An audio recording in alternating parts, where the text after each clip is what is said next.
ang mga kwento ng pag-ibig, kwento ng buhay at kwento ng pag-asa dito sa Barangay Love Stories. Love Stories. May kasabihan na sa bawat pintong nagsasara ay merong bintanang nagbubukas. Ibig sabihin sa bawat pagkakataong nawawala ay merong bagong pagkakataon na dumadaloy. Ikaw kabarangay, naniniwala ka ba sa ikalawang pagkakataon?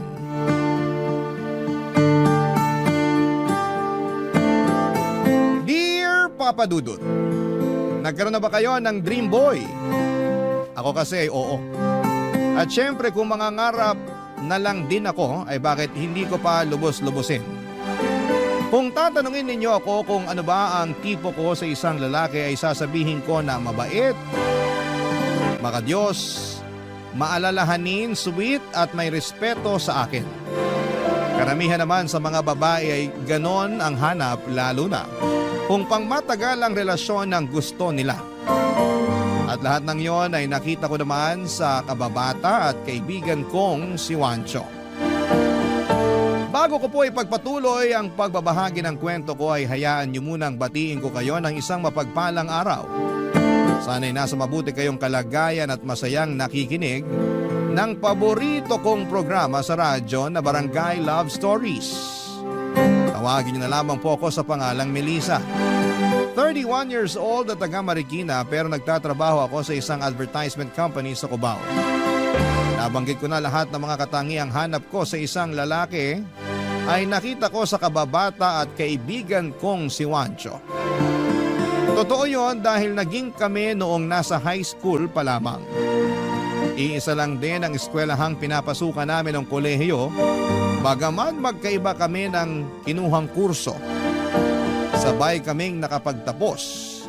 At noong nagkaroon na ng kanya-kanyang trabaho ay nangarap namang kaming bumuo ng sarili naming pamilya. Pareho kaming nasa 25 years old nang magsama sa isang bubong. Pero taong 2020 ay may nangyari sa aming pinaka-iingatang relasyon, Papa Dudut.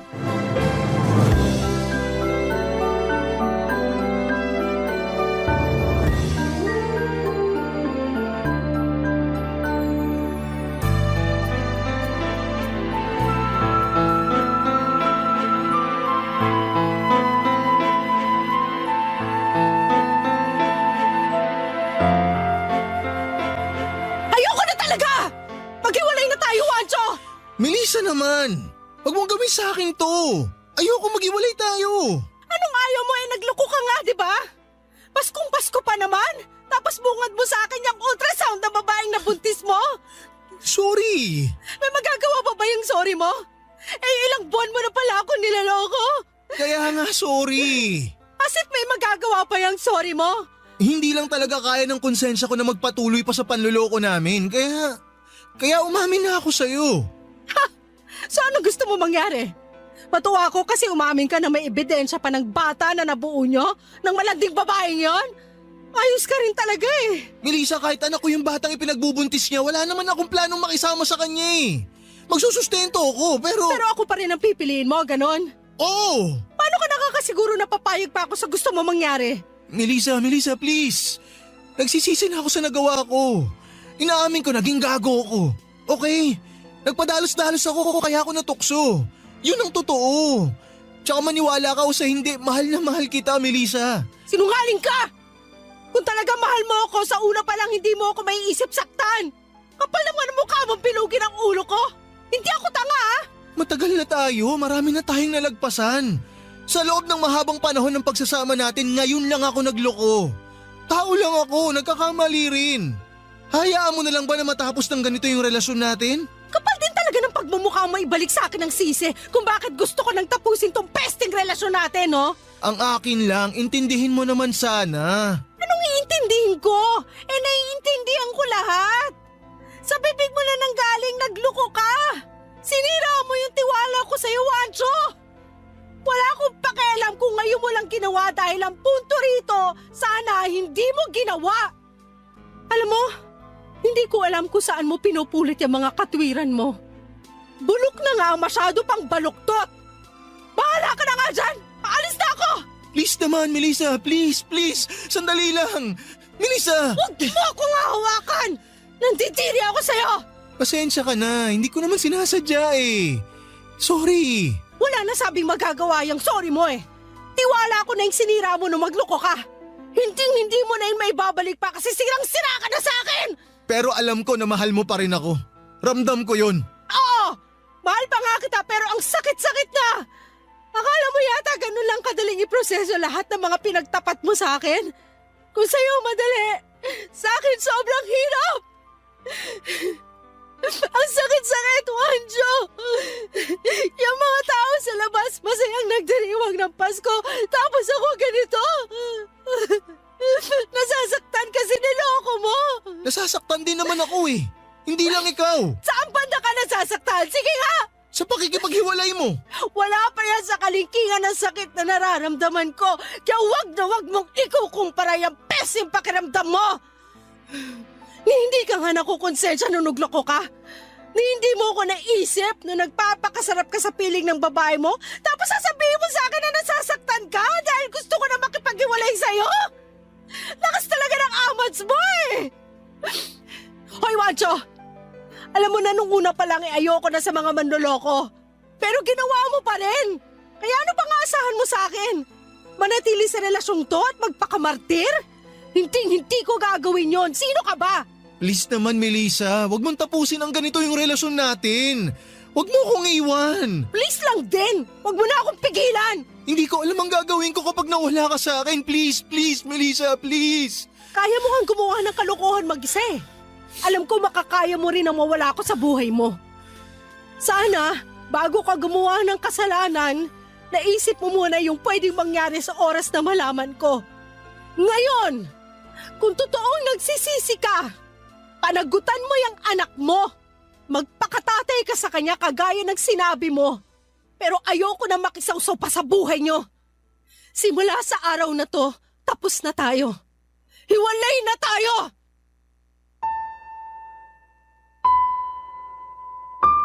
Papadudo tulad ng sinabi ko ay dreamboy ko si Juancho. Pero dahil sa ginawa niyang panloko sa akin ay nawala na rin kaagad ang tiwala ko sa kanya. Nakakalungkot lang dahil alam naman niya na simulat sa pool ay hindi ko kayang konsintihin ang cheating. Malala pa dahil nag-anak siya sa babaeng kasama niyang niloko ako. Kaya naman ako na mismo ang kusang umalis sa buhay niya noong mga panahong yon. Naghiwalay kami ni Juancho kahit na mahal ko pa siya. Mabilis na lumipas ang ilang buwan, nitong 2024 lang ay nakatagpo ako ng bagong pag-ibig sa katauhan ni Allen. Magkatrabaho kami at siya ang pinakatahimik sa amin, Papadudot. Nagustuhan ko siya kahit na hindi siya sweet na tao. Sa kabila noon ay maalalahanin naman siya, nakikinig ng mabuti kapag nagkukwento ako. Bagay na na-appreciate ko sa kanya noong kailangan ng kaibigang makakausap. Hindi nga nagtagal ay nagka-developan kami. Nagkagustuhan hanggang sa nagkalakas siya ng loob na sabihin gusto niya akong ligawan. Tapos ay sinagot ko na nga siya pagkaraan ng isang buwan, Papadudot.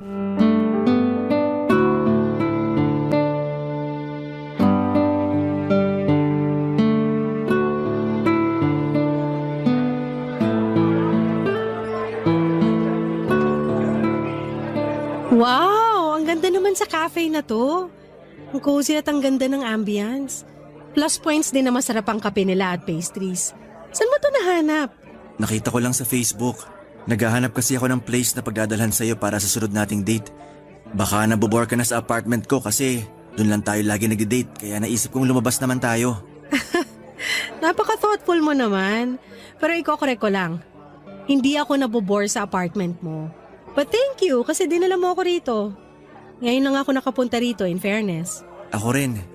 Hindi kasi ako mahilig lumabas at tumambay sa mga cafe. Alam ko naman na bahay-trabaho ka lang eh. Ganon na nga. Pero curious lang. Ano yun? Hindi ka ba nabobore? Sa apartment ko? Oo, tsaka sa hindi mo paglabas. Hindi. Baliktad kasi ako. Mas madali ako mabore sa labas kaya mas gusto ko nasa apartment. Wow! May mga tao pala talagang katulad mo. Oo naman, nag-i-exist kami. Huhulaan ko, nung hindi pa tayo, iniisip mo na weird ako, no? Actually, oo. Pero don't get me wrong ha. Okay lang naman. Sanay na ako na pag-iisipan o nasasabihang weird. Pero wala namang mali sa pagiging weird. Hindi ka naman gumagawa ng masama. Wala kang inaapakang tao. Hindi lang talaga pare-pareho level ng social battery ng isang tao.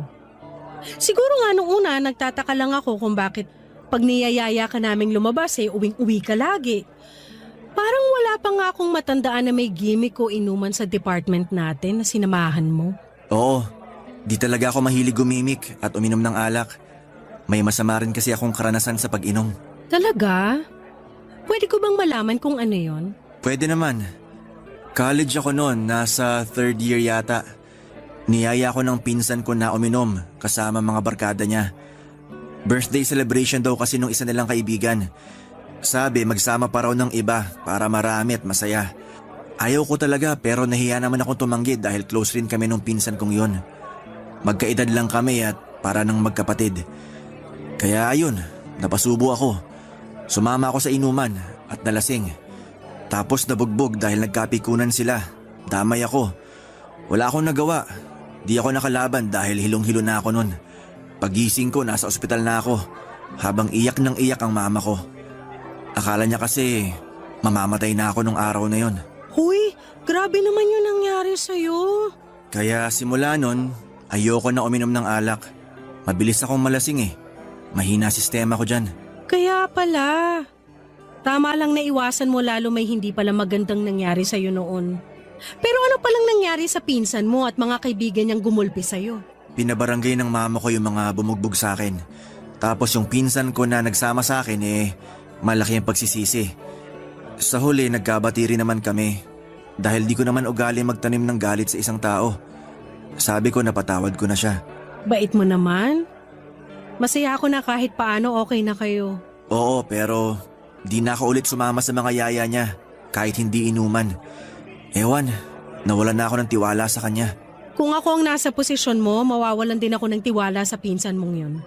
Isang beses pa nga lang ako niloko ni Juancho, umayaw na ako. Paano pa kaya kung naipahamak ako, diba? Kaya nga, pero may parte sa akin na nagsisisi kasi tiniis ko siya ng matagal na panahon. Ha? Anong ibig mong sabihin? Namatay na kasi siya nung pandemic. Tinamaan ng COVID-19. Hindi ko pa alam na may sakit siya nun at binalita na lang sa akin ng tita ko yung nangyari sa kanya. Bago raw siya mawala, paulit-ulit niyang sinasabi na ihingi raw siya ng tawad sa akin. Huli ko na rin nakita yung chat niya na humihingi ng sorry dahil sa nangyari nung mga bata pa kami. Grabe naman yun. Naiiyak ako. Huwag kang umiyak. Nakaraan na yon. Sa ngayon, unti-unti ko nang natatanggap na wala na siya. At napatawad ko na rin naman ang sarili ko.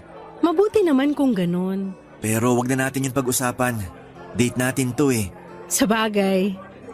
Ay, babe, malapit na pala birthday ko. Nakapag-isip ka na ba kung pupunta ka sa bahay para samahan ako mag-celebrate? Tungkol sa bagay na yan, may iba kasi akong plano kaya di ako makakapunta sa inyo. Ganun ba? Sayang.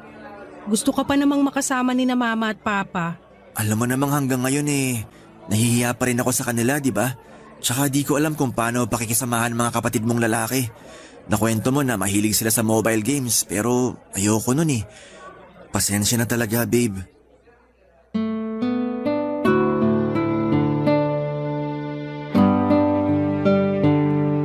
Papadudot kabaligtaran ng pagiging sweet ni Juancho ang ugali ni Allen. Hindi kasi siya masyadong showy lalo na kapag nasa public kami. Madalas tahimik lamang siya at nakikinig lamang kapag nagkukwento ako. Pero nagkukwento rin naman siya tulad na lang noong date naming yon. Hindi ko naman sila kinukumpara dahil minahal ko naman si Allen sa kabila ng mga ugali niyang yon. Marespeto naman siya sa akin, mabait siya at maalalahanin. Mahiyain lang talaga siya at feeling ko ay nahihirapan siyang i-express ang nararamdaman niya sa pamamagitan ng salita. Bukod doon ay wala pa siyang masyadong karanasan sa pagkakaroon ng karelasyon. Ako ang una niya, kaya naninibago pa rin siya. At bagaman hindi siya ang una ko, naninibago rin ako sa relasyon namin, Papa Dudut. Masasabi ko na kapwa andun pa kami sa stage ng pag-a-adjust kung paano namin sasalubungin ang isa't isa para magtagpo kami sa aming relasyon. Alam ko na medyo matrabaho yon, pero sa nakikita ko naman ay pareho kaming willing na mag-compromise at yon ang pinakamahalaga, Papa Dudut. Barangay Love Stories. Barangay Love Stories. Papa Dudut, natuloy ang birthday ko na may dalawang selebrasyon.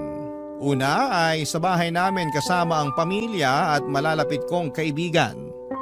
Pangalawa ay yung kami lang ni Allen. Bale, sinurpresa niya ako sa apartment niya, may pa-wall decoration pa siya at lobo.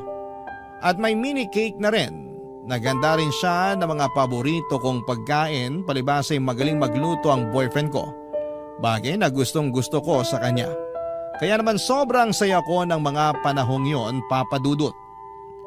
Sa kabila ng lahat ay hindi pa rin gaanong kapalagay ang loob ng pamilya ko sa boyfriend ko. Nasanay kasi sila na palagi kong kasama si Juancho sa mga family gathering namin. Bukod doon ay sobrang close nila ng mga kapatid kong lalaki. Magkasama silang naglalaro ng mobile games, malapit din ang ex ko, kina mama at papa. Kaya nung naghiwalay kami laking lungkot talaga nila. Lalo na ang mama na parang tunay na anak na ang turing sa ex-boyfriend ko, Papa Dudut.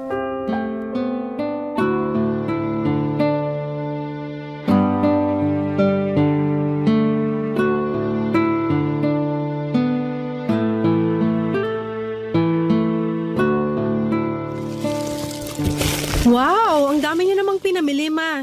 Marami ba yan? Kakaunti nga lang yan eh. Sa mahal ba naman ng mga bilihin ngayon? Yan na lang ang mabibili mo sa 5,000. Para sa akin marami pa rin yan. Hindi ka pa kasi nanay. Ano namang pong kinalaman nun? Kapag nanay ka na, ikaw na yung magbabudget sa bahay. Doon mo palang malalaman yung sinasabi ko sa'yo na sa mahal ng mga bilihin ngayon, kaunti na lang ang mararating ng pera mo. Si Mama talaga. Palagay niyo sa akin hindi nagbabudget. Siyempre, ramdam ko naman po yung sinasabi niyo na pagtaas ng mga bilihin dahil gumagastos din ako. Basta, mas maiintindihan mo ako kapag naging katulad na kita. Matanong ko lang ha, huwag ka magagalit nak ha. Ano po yun? Yung bang boyfriend mong si Allen, may plano kang pakasalan? Po? Sino bang mas matanda sa atin? Ako ba o ikaw? Kayo po. Ako raw mas biging ka pa sa akin. Manaman eh. Totoo naman ang sinasabi ko ah. Bakit, hindi ba? Hindi po. Kakapacheck up ko lang ng tenga sa ear doctor nung nakaraang araw. Kaya tiwala ako na matalas ang pandinig ko. Tsaka nagulat lang naman ako sa sinabi niyo kaya nagtanong ako. Anong nakakagulat doon? Nasa tamang edad na rin naman kayo para magpakasal. Oo nga po. Pero wala pa yun sa plano namin. Ay naku, huhulaan ko. Dahil bago pa lang kayo ni Allen. Kasama na po yun. Pero wala pa talaga sa usapan namin yung kasal. Sige. Concern lang naman ako eh. Kasi kung walang plano yung boyfriend mo na pakasalan ka, baka nagsasayang ka lang ng panahon para sa kanya. Manaman, sobra kayo sa boyfriend ko. Hindi ako sobra. Ayoko lang kasi na magsisi ka sa huli. Ano naman po yung pagsisisihan ko? Sige nga. Na sana nagpakasal ka na at nagpabuntis habang bata pa yung matres mo. Baka nakakalimutan mo, 31 ka na. Sa susunod na taon, lagpas ka na sa kalendaryo, Melissa. Kukunat yan. Sobra naman po kayo sa kukunat. Totoo naman yun eh. Yung anak nga ng kumari ko, 35 na nagpakasal. Ayun, hanggang ngayon, nananalangin pa rin na sana magbuntis na siya. Hindi naman po kasi basta-basta ang pagpapakasal. Tsaka malay natin kung meron pala siyang mabigat na dahilan kung bakit noon lang siya nagpakasal. Ang mabuti nating gawin, manahimik na lang kung wala tayong magandang sasabihin. Grabe ka naman sa mama mo. Nagsasabi lang naman ako ng totoo. Hindi nyo na po kailangang sabihin kahit totoo kung makakapanakit kayo ng ibang tao. Alam ko hindi rin naman nila ginusto yung sitwasyon nila. Mabuti pa ipagdasal na lang natin na magkaroon na sila ng anak. Pati ba naman yan ako pa kailangan magdasal? Pwede bang ikaw na lang? Marami na akong pinagdarasal eh. Ibang klase talaga kayo, Ma. Nasabi ko lang naman yun kasi gusto ka namin na magkaanak ng papa mo. Siyempre, hindi na kami bumabata. Wala ka ba talagang balak na ipakita sa amin yung magiging apo namin sa'yo? Meron na naman po kayong apo sa akin, yung pusa ko. Ay, nako, kahit kailan talaga napaka-piloso pa mong bata ka. Hindi na po ako bata. Kayo may sabi niyan kanina, 'di ba? Concern lang naman nga ako sa'yo. Bakit po ba bigla kayo naging concerned sa akin? Kasi kanina nakita ko si Wancho doon sa grocery eh. Si Wancho po? Oo, yung dati mong boyfriend. Okay. Ano pong nangyari? Wala naman. Nagkumustahan lang naman kami. Natuwa ako kasi hindi pa rin nagbabago yung pakikitungo niya sa akin. Siya pa rin yung mabait, palabate, at magalang na Wancho na kilala ko. Tapos mas natuwa ako dahil kasama niya yung anak niya. Talaga po? Oo, ang cute na bata. Yung kinakasama niya, kasama rin ba niya? Yun nga, kinuwentuhan ako na matagal na raw silang hiwalay. Yung babae raw yung nagloko eh. Sumama pa naman sa iba tapos iniwan sa kanya yung anak nila. Grabe, naawa nga ako kay Wancho kasi mukhang pagod na pagod sa pagiging tatay. Ayun, naisip ko, sayang kayo. Kung kayo sana nagkatuluyan, di may anak na rin kayong ang cute na cute. Ma-excuse lang tumatawag si Allen. Ha? Sinasabi pa nga ako, nagkukwentuhan pa tayo oh. Hello, babe? Hi babe, busy ka ba? Hindi naman, bakit? Labas tayo, sunduin kita. Talaga? Saan tayo pupunta? Secret, basta, surprise. Ikaw nawiwili ka na sa pag-surprise sa akin. Oo naman, tsaka sigurado ako magugustuhan mo yung pupuntahan natin. Nakita ko lang yun online, magaganda reviews. Excited ka na ba? Oo naman. Teka, magbibihis lang ako. Papadudot, naiintindihan ko naman si Mama kung nahihirapan pa rin siyang mag-move on sa paghihiwalay namin ni Juancho. Tulad nga ng sinabi ko ay close sila. Parang anak na ang turing sa kanya ng mga magulang ko. Pero alam naman nila na nasaktan talaga ako ng husto sa ginawa sa akin ng ex-boyfriend ko. At some point ay nagalit din sila ni Papa kay Juancho. Pero siguro ganon lang din sila kadaling magpatawad at lumimot. Ako kasi hindi, papadudot, lalo na ako yung ginawa ng mali. Kung tatanungin ninyo kung napatawad ko na ba si Juancho ay oo naman ang sagot ko. Nagalit ako sa kanya ng husto pero mas nanaig pa rin yung pagpapatawad sa puso ko. Kasabay noon ay pinalaya ko na rin siya sa buhay ko. Bago ko nakilala si Allen ay subsob ako sa pagtatrabaho, papadudot. Pero noong naranasan ko ulit magmahal at nahanap yon sa katauhan ng current boyfriend ko, mas naging masaya ko. Kaya naman alam ko sa sarili ko na wala na akong natitirang pag-ibig kay Juancho. Masaya na lang ako na naging mabuti siyang tatay sa anak niya gaya ng kinuwento ni Mama. At wala na akong pakialam sa status nila ng kinakasama niya. Sa kabila ng lahat ay masyado talagang mapang-asar ang kapalaran. Isang linggo pagkatapos ng kwentuhan namin yon ni Mama ay gano'n na lamang ang gulat ko nang makita si Juancho sa bahay kasama ang anak niya, papadudot.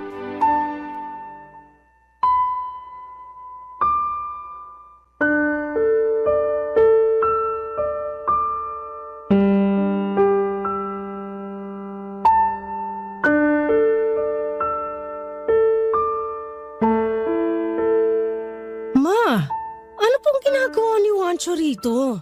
Inimbitahan ko. Chinat ko. Pumayag naman siya. Sabi ko isama niya yung anak niya. Dito na sila kumain ng hapunan. Bakit niyo po ginawa yun?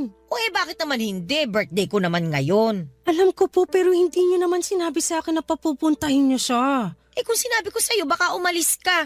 Alam ko ayaw mo siya makita kasi hanggang ngayon hindi ka pa rin nakaka-move on sa nangyari sa inyo noon. Nakapag-move on na po ko pero hindi ibig sabihin nun okay na sa akin na makipagkaibigan sa kanya. Hindi naman ikaw ang pinunta rito ni Juancho. Ako naman, kaya huwag ka na masyado maraming sinasabi dyan. Excuse po tita. Oh, ikaw pala, Juancho. Bakit? Kanina ko pa po kayo hinahanap, nandito pala kayo. Kausap niyo si Melissa. O bakit? May kailangan ka ba sa akin? Meron po. ibibigay ko po sana tong regalo ko sa inyo. Nakalimutan ko ibigay kanina eh. Medyo nahiya po kasi akong iabot. Naku, nag-abala ka pa talaga ha? Eh syempre tita, hindi ko po pwedeng palagpasin na bigyan kayo ng regalo ngayong birthday nyo. Pagpasensya nyo na po kung hindi maganda yung pagkakabalot ko. Alam nyo naman na wala talaga akong talent sa pagbalot ng regalo eh. Ay, naku wala yun. Sisirain ko naman eh. Sa bagay. Oh, paano? Doon ko na sa sala bubuksan ito ha? Ay, sige po. Samahan ko na po kayo, ma. Anong samahan? Hindi, maiwan ka dyan. Mag-usap kayo ni Wancho. Po? Sige na, doon na ako sa sala. Pansin ko parang ang weird ng nanay ko. Bakit naman weird? Parang hindi ka na nasanay kay tita. Hindi kaya ganun kadaling masanay kahit nasabihin mong nanay ko siya. Sa bagay. So, kumusta ka naman? Ayos lang. Good to know. Laki na ng anak mo ah. Tama nga si mama nung kinuwento niya, sobrang cute ng baby mo. At kamukhang kamukha mo pa. Siyempre, malakas dugo ko eh. Wow, yabang natin, mga 20. Eh ikaw, kumusta ka naman? Okay na okay ako. Busy sa trabaho as usual.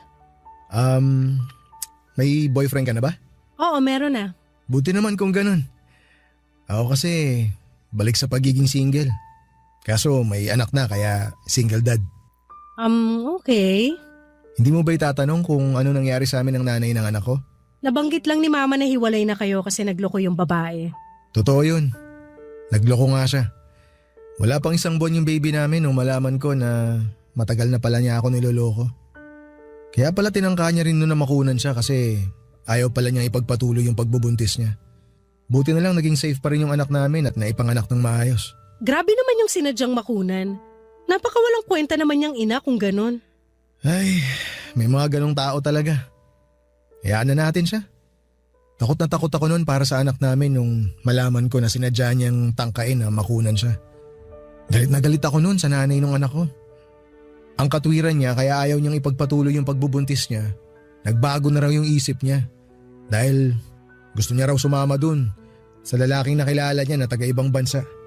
Kaya nung ipanganak niya ang anak namin, nako, ura-uradang umalis. Ang hirap naman nun. Oo, ang hirap sobra. First time dad, walang kaalam-alam kung paano mag-alaga ng bata, buti na lang tinulungan ako ng ate ko. Inaral ko rin naman kung paano mag-alaga kaya kahit paano nagamay ko. Pero sobrang hirap na pagsabayin yung trabaho tsaka pagiging tatay. Wala akong masabi. Nalulungkot ako kasi naranasan mo yan. Pero hanga ako sa'yo dahil kinaya mo at kinakaya pa rin hanggang ngayon. Tama ka. Wala akong hindi kakayanin para sa anak ko. Mabuti naman kung ganun.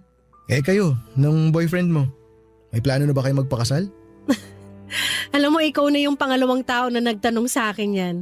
Una sa listahan si mama. Ah, ganun ba? Pasensya ka na kung naitanong ko. Sana hindi mo maisip na nakikialam ako. Hindi naman. At para sagutin yung tanong mo, wala pa. Tsaka ini-enjoy muna namin yung estado ng relasyon namin. Hindi kami nagmamadali.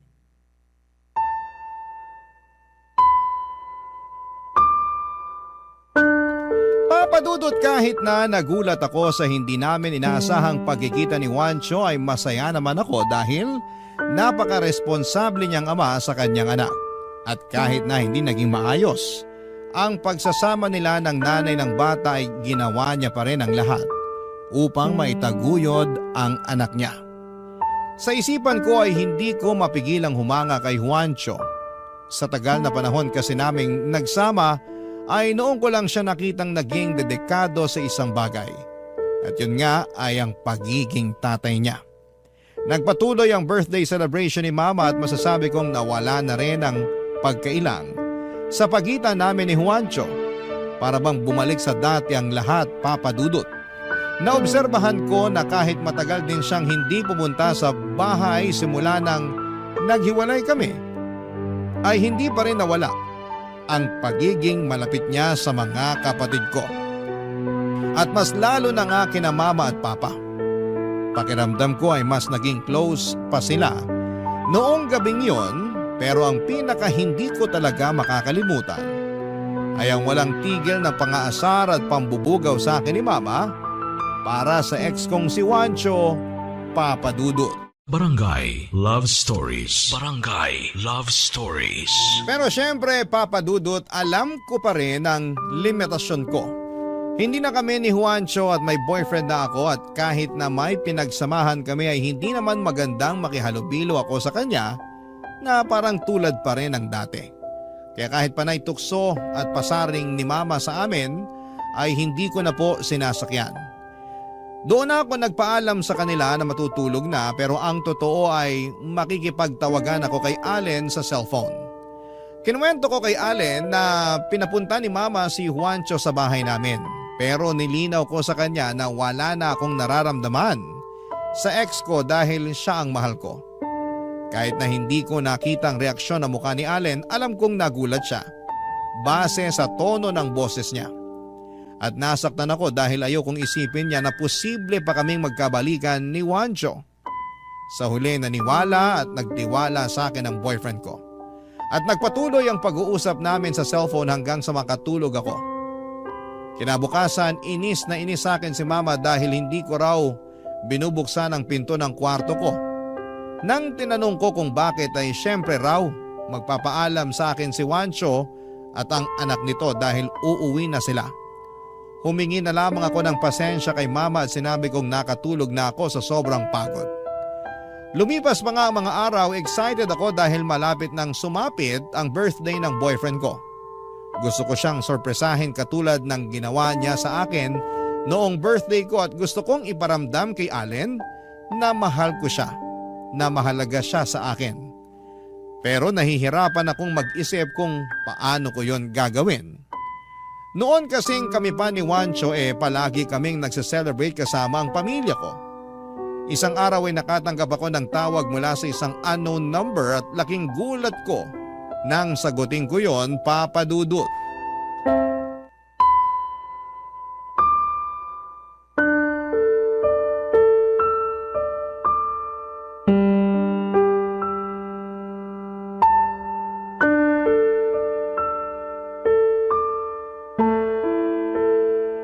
Melissa, please. Teka lang, huwag mo muna ibaba. Mag-usap muna tayo. Nag-uusap na tayo, tsaka teka nga lang. Lasing ka ba? Hindi ako lasing. Nakainom lang, konti. Ginawa ko yun para magkalakas ako ng loob na tawagan ka tsaka kausapin ka. Teka, kanino mo muna hiningi ang number ko? Kanino pa ba? Eh di sa mama mo. Alam mo namang sanggang dikit kami nun eh. Si Mama talaga? Huwag ka na magalit sa mama mo. Ginawa lang niya yun kasi para magkaroon tayo ng koneksyon ulit. Halata nga. Nung nandito ka, paniasar sa atin eh. Kaya ka ba umalis nun? Tapos nagkulong ka sa kwarto kasi naiinis ka sa pang-aasar niya sa atin? Medyo. Naiilang kasi ako. Tsaka bakit kailangan niya pang gawin yon? Alam naman niyang may boyfriend na ako. Baka kasi mas gusto pa rin ako ng mama mo kaysa dun sa boyfriend mo. Anong sinabi mo? Teka, huwag kang magagalit. Ha? Nakwento lang sa akin ni tita na magkaiba daw kami. Kumbaga, mas gusto nila ako para sa'yo. Hindi raw kasi mahilig pumunta dyan sa bahay niyo yung bagong boyfriend mo eh. Kaya hindi malapit mga magulang mo sa kanya. Pati na rin yung mga kapatid mo, hindi niya close. Hindi katulad ko. Sabi rin ng mama mo, na miss niya na ako. Parang anak na raw kasi yung turing niya sa akin. Sandali, teka ha. Anong teka? Hindi lang ako makapaniwala na sinabi lahat yan ni Mama. Maniwala ka siya hindi. Sinabi niya sa akin yun. Kahit tanungin mo pa siya. Hindi na. Ramdam ko rin naman na ayaw nila sa boyfriend ko, pero hindi sapat na dahilan yon para ipagpilitan nila tayo magkabalikan. Bakit? Hindi mo na ba ako mahal? Hindi na, Juancho. Tsaka matagal na tayong tapos. Melissa, nung naghiwalay tayo, sabi mo mahal mo pa ako. Tapos ngayon hindi na? Parang unfair naman yata, ano? Paano naging unfair yun? Sige nga. Ang bilis naman mawala ng feelings mo sa akin. Ang tagal din natin ha. Nag-live-in pa nga tayo eh. Diba? Napapaisip tuloy ako kung minahal mo ba talaga ako o hindi. Minahal kita para sa kaalaman mo. Pero niloko mo ako. Naghanap ka ng ibang babae bukod sa akin tapos binuntis mo. At kahit masakit kasi mahal pa kita noong mga panahong yon, pinalaya na kita. Kaya wala kang karapatan na isumbat sa akin yung pagmamahal ko sa'yo. Hindi ko naman sinusumbat. Nalulungkot lang ako. Bakit? Dahil may boyfriend na ako at masaya ako sa kanya? Tapos ikaw, niloko at iniwan ng babaeng kasama mong gumawa ng kalokohan sa akin, no? Tama ba? Ay, Melissa naman. Huwag mo naman ipamukha sa akin na kinarma na ako sa kasalanan ko sa'yo noon. At bakit hindi ko ipamumukha sa'yo ang kapal ng apag mong sabihin na mas gusto ka pa rin ng pamilya ko kaysa sa boyfriend ko? Kinumpara mo pa sarili mo sa kanya kaya lalo ako nagbuisit sa'yo.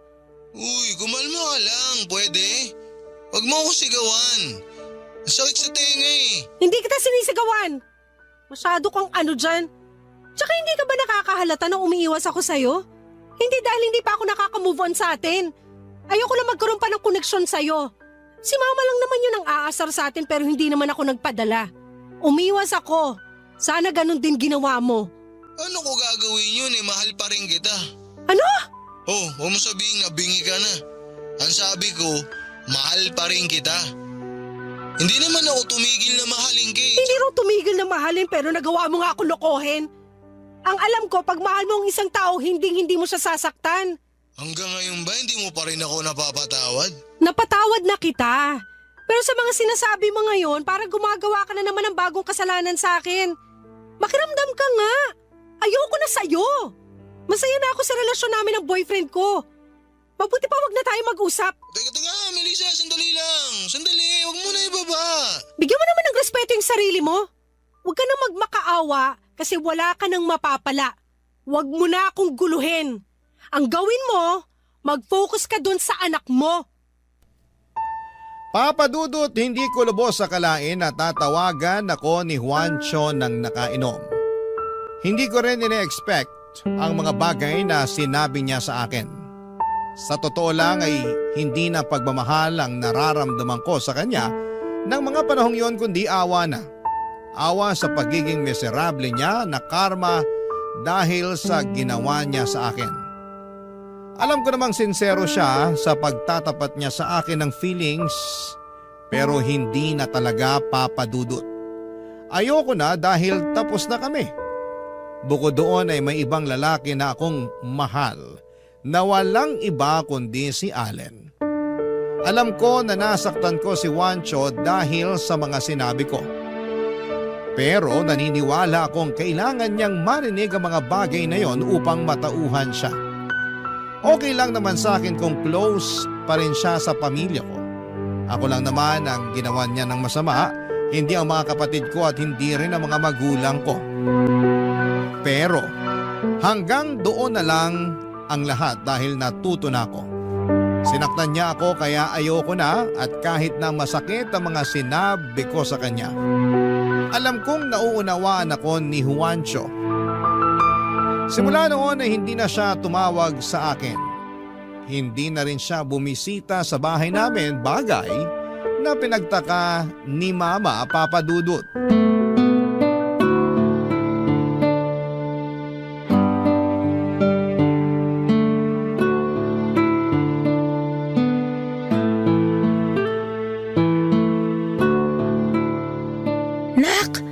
Pansin ko hindi na dumadalaw dito si Juancho ah. Bakit kaya? Hindi ko po alam, ma. Bakit hindi mo alam? Hindi na ba kayo nag-uusap? Hindi naman po talaga kami nag-uusap. Kayo lang naman yung may gusto na mag-usap kami. Uwe, baka lang naman kasi maisip niyong magbalikan. Hindi ko po yan naisip, lalo na may boyfriend ako. Sana naman irespeto niyo yun. Bakit mo ako sinisigawan? Hindi po ako sumisigaw. Naiinis lang ako kasi parang ang manhid niyo. Alam ko naman na hindi kayo close kay Allen pero siya na po yung mahal ko at hindi na si Juancho. Hindi naman po yata tama na ipagpilitan niyo yung bagay na ayaw ko porque gusto niyo. Ay, pasensya ka na Melissa ha. Sa totoo lang, sinabi rin naman sa akin yan ng papa mo.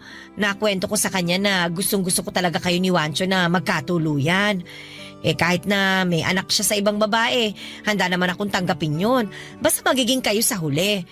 Pero pinaintindi sa akin ng papa mo na mali yun. Unfair sa'yo, tsaka napakamakasarili ko. Buti pa po si Papa naisip yun. Kaya nga humihingi na ako ng pasensya. Hindi mo rin naman ako masisisi. Close kasi talaga ako kay Juancho kaysa kay Allen. Alam ko naman po yun, pero sana mabigyan nyo ng pagkakataon si Allen na patunayan yung sarili niya sa inyo. Kung alam nyo lang kung gaano siya kabait na boyfriend sa akin, mas maiintindihan nyo kung bakit siya ang minahal ko at hindi na si Wancho. Alam ko naman yun. Siyempre, nanay mo ako eh. Tsaka pansin ko lagi kang nakangiti at tsaka excited pagkausap mo si Allen sa cellphone. Parang bumalik ka sa pagkabata. Tsaka sabi mo nga, siya yung nandyan nung kailangan mo ng kaibigang masasandalan. Siguro, nanibago lang talaga kami ng papa mo at ng mga kapatid mo. Pero sila natanggap na nila. Ako lang yung hindi pa rin nakakausad sa inyo ni Wancho mula nung nagkahiwalay kayo. Ang totoo, sinabi sa akin ni Wancho na mahal niya pa ako. Talaga? O anong sagot mo? Ang sinabi ko, wala na ako nararamdaman sa kanya. Na matagal na kaming tapos at dapat mag-focus na lang siya sa anak niya. O tama rin naman. Hayaan mo, hindi ko na ulit kayo tutuksuhin sa isa't isa. Salamat po, Ma. Na-appreciate ko po yan. Basta anak, huwag ka lang magagalit sa mama ha. Hindi naman po ako galit sa inyo. Inis lang, pero wala na yun. Salamat po ulit. Teka po, si Allen tumatawag, sagutin ko lang. Oy, sige, magluluto lang ako dun sa kusina para sa tanghalian natin. Sige po. Hello, babe? Hi, babe. Wait, greet muna kita ng happy birthday sa pinakagwapo kong boyfriend. Naku, nambola ka pa talaga ha? Hindi ko na yun bola. Oh, sige. Pero thank you sa greetings. So, punta ako dyan sa apartment mo? Hindi na, babe. Ako na lang pupunta dyan sa inyo ngayon. Ha? Sabi ko ako na lang pupunta dyan para makasama ko kayo ng family mo ngayong birthday ko. Napag-isip-isip ko na malungkot pala mag-isa. Lalo ngayon na nandyan ka na at ang pamilya mo na pwede ko namang makasama. Ano ba yan? Naiyak naman ako sa sinabi mo. Ha? Bakit naman? Basta, natutuwa lang ako sa'yo. Pero teka, sabihan ko sina mama at papa. Since wala nang oras magluto, magti-take out na lang ako ng pang-lunch natin. Ako nang bahala. Ang gagawin mo lang ay pumunta rito sa amin, okay? Sure ka? Pwede naman ako mag-ambag. Hindi na. Birthday mo, di ba? Ang mga may birthday hindi dapat pinag-aambag. Hintayin kita rito sa amin, ha? Sigurado ako matutuwa sina mama at papa. Pati mga kapatid ko kasi gusto ka rin daw nila makabanding. Kahit hindi na sa mobile games, magpapaturo raw sila sa'yo mag-chess. Nakwento ko na magaling ka ron eh. Di ba nag-champion ka noon sa school nung sumali ka sa contest? Hala, tagal na nun. Pero sige, tingnan ko kung di pa ako kinalawang sa chess. Hindi pa yan. Tiwala ako sa'yo. So paano? See you later? Yeah, see you later. I love you, babe. I love you more, babe. Happy birthday ulit. Papa Dudut, naging masaya at memorable ang simpleng birthday celebration ni Allen sa bahay kasama ang pamilya ko. Kumpara nung unang beses na pumunta siya sa amin ay mas naging kampante na siya noong araw na yon. Siyempre, dinaldal siya ng dinaldal ni Mama at ni Papa. At masaya ako dahil pansin kong nakakapagpalagayan nila ng loob ang boyfriend ko. Sa katunayan, nasabi sa akin ni Mama na mas gusto na niya si Allen kesa kay Juancho. Natawa na lamang ako sa sinabing yun ni Mama sabay iling. Malaki ang pasalamat ko kay Allen nang dumating siya sa buhay ko. Ayoko na silang ipagkumpara ni Juancho, lalo na tapos na rin naman ang aming kwento. Basta masaya ako sa piling ng kasalukuyan kong nobyo. Sa kabilang banda naman ay wala akong ibang hiling kundi ang tulungan pa rin si Juancho ng may kapal upang makaya niyang itaguyod ang kanyang anak. Hanggang dito na lamang po ang sulat ko, Papa Dudut. Maraming salamat sakaling mapili po ninyong basahin ang aking kwento sa inyong istasyon. God bless po sa Barangay Love Stories. At number 1 po kayo sa aming puso. And more power and God bless sa inyong lahat. Ang inyong forever kapuso at kabarangay, Melissa. Barangay Love Stories. Barangay Love Stories. Nakakaantig naman talaga ang ating kwento. Ikaw ba, kabarangay? Nakarelate ka ba sa story natin ngayon? Kwentuhan naman tayo dito sa comment section. Nagustuhan ng iyong napakinggan? Ituloy yan via live stream sa www.gmanetwork.com/radio.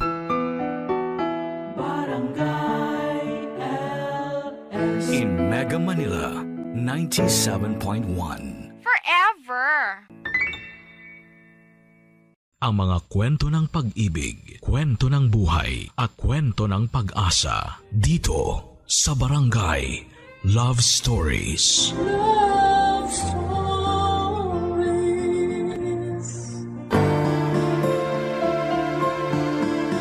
Yaman ng mga magulang ang magkaroon ng mabuting anak.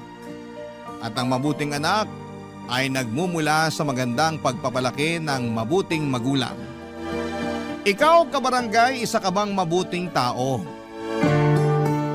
Dear Papa Dudut, nung bata ako ay madalas na sinasabi sa akin ni Mama na huwag raw ako makikipag-usap sa mga hindi ko kakilala.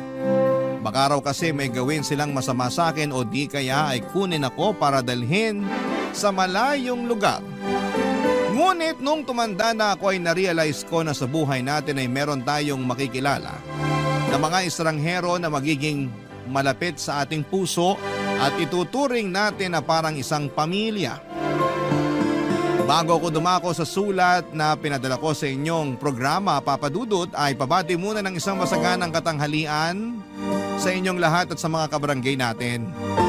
Tawagin niyo na lamang po ako sa pangalang Cecil, 30 years old at nagtatrabaho bilang layout artist sa isang private company sa Pasig City. Pero tubong Antipolo, Rizal kami ng pamilya ko. Doon ako sinilang at lumaki.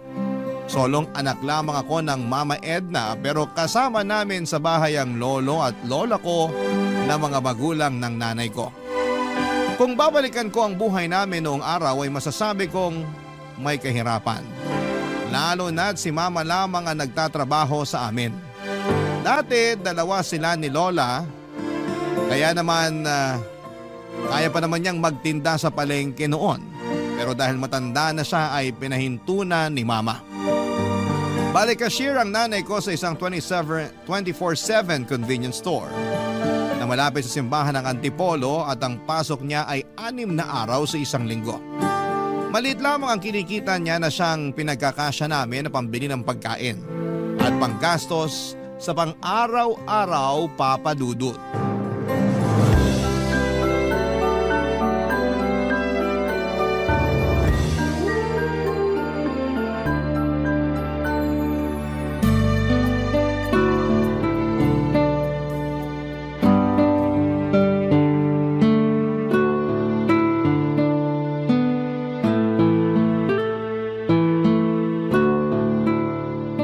Itong 350 para sa tubig. Ito namang 700 sa kuryente. Itong 500 pambili ng bigas. Naku, parang kukulangin pa yata itong sinahod ko ah. Hi, Ma! Oh, nak, nandiyan ka na pala. Opo. Magmano ka muna. Mano po? Kaawaan ka ng Diyos. Bakit parang natagalan ka yata ng uwi? May ginawa ba kayo sa eskwelahan? Wala naman po. Hirap lang sumakay ng tricycle. Punuan kasi. Akala ko ba sa may pilahan ka naman sumasakay? Opo. Kaso doon nga ako natagalan. Inabot ako ng 45 minutes. Walang masyadong tricycle na dumarating eh. Ang sabi na traffic daw papunta sa may simbahan. Ay, ewan. Ganun talaga. Tumarami na rin kasi ang tao rito sa Antipolo. Dati naman hindi ganyang ka-traffic. Pero kung nagrereklamo ka na sa traffic dito, mas kumusta kaya sa Maynila, di ba? Yun nga po, naisip ko tuloy, paano nabiyahe ko kung sakaling doon ako makahanap ng trabaho? Sa Maynila talaga? Di ba pwedeng sa malapit na lang? Pwede naman po, pero depende kung saan ako makakapasok eh. Ano po yung binibilang nyo? Ah, eto ba? Opo. Sweldo ko. Hinihiwa-hiwalay ko na yung pambayad natin ng tubig at kuryente, pati pambili ng bigas at ulam para hindi na ako malito. Kilala mo naman tong nanay mo. Doon lang ako sa tindahan namin magaling na kahera. Pero pagdating sa sarili kong pitaka, napaghahalo-halo ko rin yung pera ko. Ay, kaso mukhang kakapusin tayo. Maliit lang sinweldo ko ngayon. Gawa ng ilang araw din akong absent dahil sa pagkakasakit. Hala, paano na po yan? Hindi bale, manghihiram na lang ako sa auntie mo pag kinapos tayo. Pero baka tubuan niya po kayo ng malaki. Naalala niyo nung isang beses, nang hiram kayo ng 1,000 tapos tubo 500 na? Isang buwan niyo lang naman yun hinulugan? Oo, ganun nga. Pero hayaan mo na. Buti nga pinahiram tayo. Kung pwede pong wag na lang kayong manghiram ma, wag na. Kalahati na lang po ng allowance ko yung ibigay niyo sa akin tapos yung kalahati, idagdag niyo sa mga gastusin natin. Hindi naman pwede yun, anak. Kaya nga ako nagtatrabaho para masuportahan yung pag-aaral mo. Kung kalahati lang ng kabuang allowance mong ibibigay ko, aba, mahihirapan kang pagkasyahin yun. Ako na pong bahala doon. Kaya ko pong pagkasyahin yun. Tsaka, tulong ko na lang po yun para sa pamilya natin lalo wala pa naman akong trabaho. Kahit na. Pero wag mong mamasamain ha. Nagpapasalamat ako dahil sa edad mong yan naiisip mong tumulong sa pamilya natin. Kaya lang nag-aaral ka pa.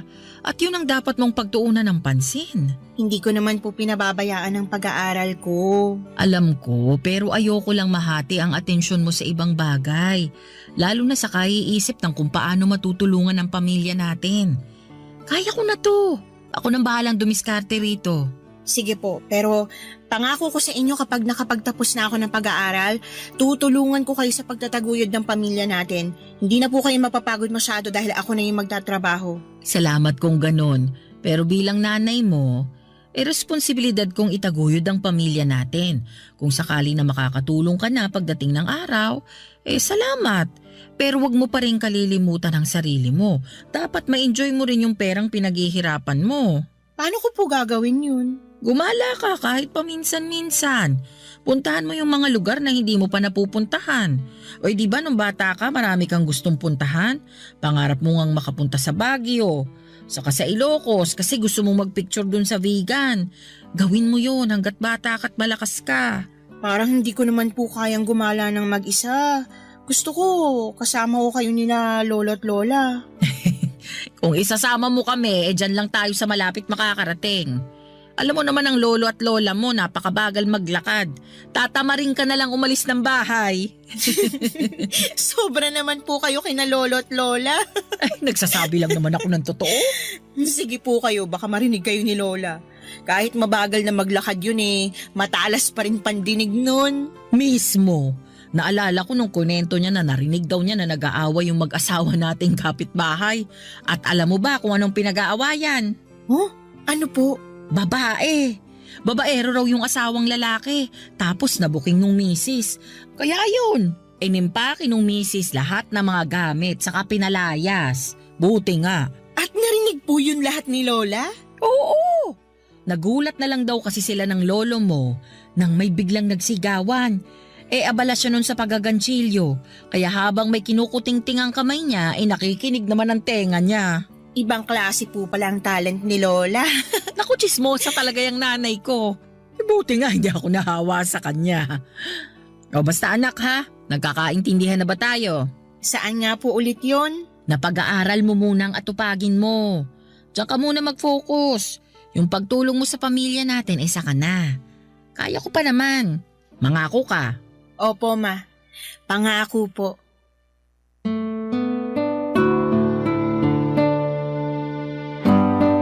Papadudot kahit na mahirap lang ang pamilya namin at simple lang ang trabaho ni mama ay masasabi ko naman na napakabait niya. Mana siya kina lolo at lola na bukod sa mapagpakumbaba ay down to earth din o yung bang makamasa. Kilala rin sila sa lugar namin bilang mga mabubuting tao. Kaya nga proud na proud ako kay mama at sa pamilya namin at nangako ako sa kanila na kapag nakapagtapos na ako ng pag-aaral ay tutulong ako sa pagtatrabaho papadudot. Nang mga panahon na yon ay kaka 4th year college ko pa lamang. Medyo dumarami ang mga gastusin sa eskwelahan kaya naisipan kong mag-working student. Nagsabi naman ako kay mama na nung una ay tinutulan niya. Baka raw kasi mahirapan akong pagsabayin ang pagtatrabaho at pag-aaral. Pero sinabi ko na kakayanin ko lalo na at marami rin naman akong bakanting oras. Pumasok ako sa isang karinderya bilang all-around serbedora at dishwasher papadudot.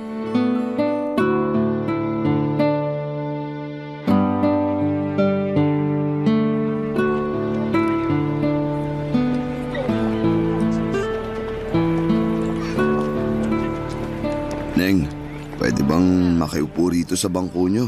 Pwede naman po. Wala naman pong gumagamit. Salamat. Ay, Gusto niyo po ba ng tubig? sige.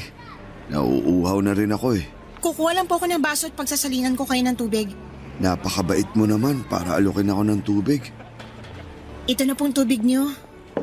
Salamat.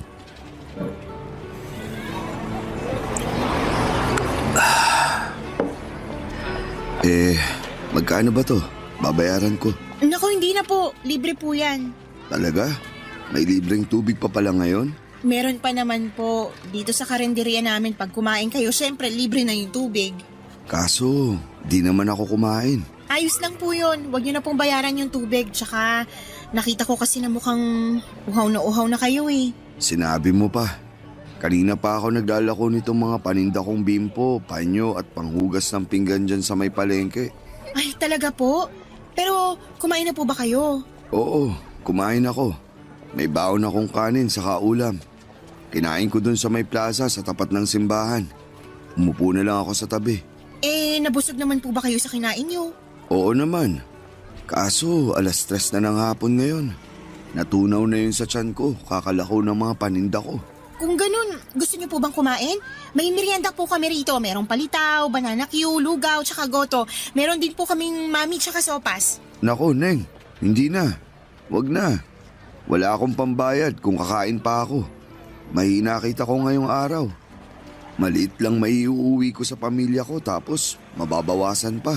Kaya lang sabi niyo, natunaw na po yung kinain niyo kaninang tanghali dahil 3:00 na ng hapon. Tsaka oras na rin para magmerienda. Ayos lang naman ako. Matitiis ko pa naman tong gutom ko eh. Saka nabusog na rin ako sa libreng tubig na bigay mo. Salamat ulit. Maglalako pa ako pag nakapagpahinga ako ng konti. Lalo kayong magugutom kapag naglako kayo ng walang kain. Ay, alam ko na po. Ililibre ko na lang kayo ng merienda. Anong gusto niyo? Ha? Sabi ko po, ililibre ko na lang kayo. Hindi na kailangan. Sige na po, mamili na kayo. Alam niyo ba na masarap po magsopas ang tagaluto namin dito, magatas, maraming gulay tsaka masahog. Hindi puro buto-buto ng manok, may makakain po kayong laman. Salamat na lang, pero wag na. Nakakahiya naman sa'yo kung ililibre mo pa ako. Hindi po yun nakakahiya. At saka gusto ko rin naman po na ilibre kayo. Huwag na po kayong tumanggi ha. Mas masarap po magtrabaho ng busog. Sige na nga. Mukhang hindi ka na rin naman mapipigilan. Medyo po. Ano pong gusto niyo kainin? Yung sopas na lang. Parang gusto kong umigop ng mainit-init na sabaw. Sige po, teka lang. At ipaghahanda ko kayo ng order niyo. Salamat. Naalala ko tuloy yung isang babae na nagbigay ng maiinom at makakain din sa akin noon. Talaga po? Oo, pareho kayong mabait. Salamat po. Kaunti lang talaga kumakain sa karinderya nyo pag ganitong oras, no? Pansin ko kasi wala masyadong tao. Nagkataon lang po siguro. Madalas punuan, lalo pag ganitong oras ng merienda. Ito na pong sopas niyo. Wow! Ang bango. Saka mukhang malinamnam. Tama ka nga na magatas at masahog. Sabi po sa inyo eh. Pero mainit din po yan ha, kaya dahan-dahan. Salamat talaga ha. Kahit di mo ako kilala eh, pinainom at pinakain mo ko. Pagpalain ka ng Panginoong Diyos, Neng. Ano nga palang pangalan mo? Cecil po. Ako naman si Ray. Pwede mo akong tawaging Tatay Ray. Sige po, Tatay Ray. Parang kaedad mo na rin kasi yung panganay ko. Teka, tama ba? Ilang taon ka na ba? 20 years old na po ako. Tama nga ako. Magkasing edad nga kayo. Matanong ko na rin kung nag-aaral ka ba? Opo, kaka 4th year college ko pa lang. Pareho kayo ng panganay ko. Pero bakit ka nagtatrabaho rito sa karinderya? Sumasideline lang po ko dahil marami kaming bayarin sa school eh. Mama ko lang po yung may trabaho sa amin kaya medyo kapos sa mga gastusin sa bahay. Ang bait mo naman dahil nagkusa ka ng tumulong sa mama mo. Ayaw nga po niya kasi baka raw mahati yung atensyon ko. Gusto kasi ni Mama focus lang ako sa pag-aaral kaya lang nagkasabay-sabay naman po yung mga gastusin nung magkasakit sina lolo at lola. Kumusta na ang lolo at lola mo? Magaling na po sila. Mabuti naman. Alam mo, naiintindihan ko mama mo. Ayoko rin kasing pagtrabahuin ng mga anak ko dahil hanggat maaari gusto ko pag-aaral lang nila yung atupagin nila. Kaya nga nagsusumikap ako sa paghahanap buhay para masuportahan ko sila. Ang swerte naman po ng mga anak niyo sa inyo. Ako ang maswerte sa kanila. Kahit na mahirap lang ako, sila naman ang yaman ko. At alam ko, ikaw din ang kayamanan ng mama mo dahil mabuti kang anak, Cecil. Salamat po. Kain na po kayo ng sopas bago pa po lumamig. Sige, salamat ulit sa masarap na merienda.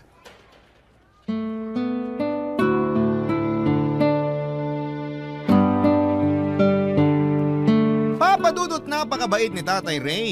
Bagaman bakas sa mukha niya ang pagod dahil sa ilang oras na paglalakad at paglalako ng mga paninda niya ay hindi naman nawala ang determinasyon sa mga mata niya. Kaya kahit ako na pagod na rin ng mga panahong yon, ay para bang nahawaan ng lakas at katatagan niya. Alam ko na maswerte ang mga anak ni Tatay dahil isa siyang masipag at responsableng ama. Nung umalis si Tatay Ray, Papadudot, ay hindi na mawala ang ngiti sa mga labi ko. Aminado ako na gumaan ang pakiramdam ko sa maiksi naming pag-uusap. At kahit na noon lamang kami nagkita, pakiramdam ko ay matagal na kaming magkakilala. Napakarami pa niya sanang gustong ikwento kaso ay kailangan na niya ulit magpatuloy sa pagtitinda. At habang pinapanood ko ang paglalakad niya palayo sa aming karinderya, Love Stories, Barangay Love Stories. Papadudot, lumaki akong walang kinamulatang ama nang hindi nito panagutan si mama. Pero matapang akong tinaguyod ng nanay ko sa tulong na rin ng aking pinakamamahal na lolo at lola. Pinaramdam nila na walang kulang sa akin kahit na wala akong tatay sa pamamahay namin. Kaya nga hindi na rin ako nagdamdam sa sarili kong ama. Bagaman may mga pagkakataon na napapaisip ako kung anong pakiramdam nang mayroong tinatawag na papa o tatay. Nagpatuloy pa ang mga araw, dumalas ang pagdaan ni Tatay Ray sa kalendarya namin para kumain. May baon siyang kanin para makatipid at ulam na lamang ang binibili niya. Doon na rin siya nagmemeryenda lalo na kapag may extra siyang pera dahil maganda ang benta niya.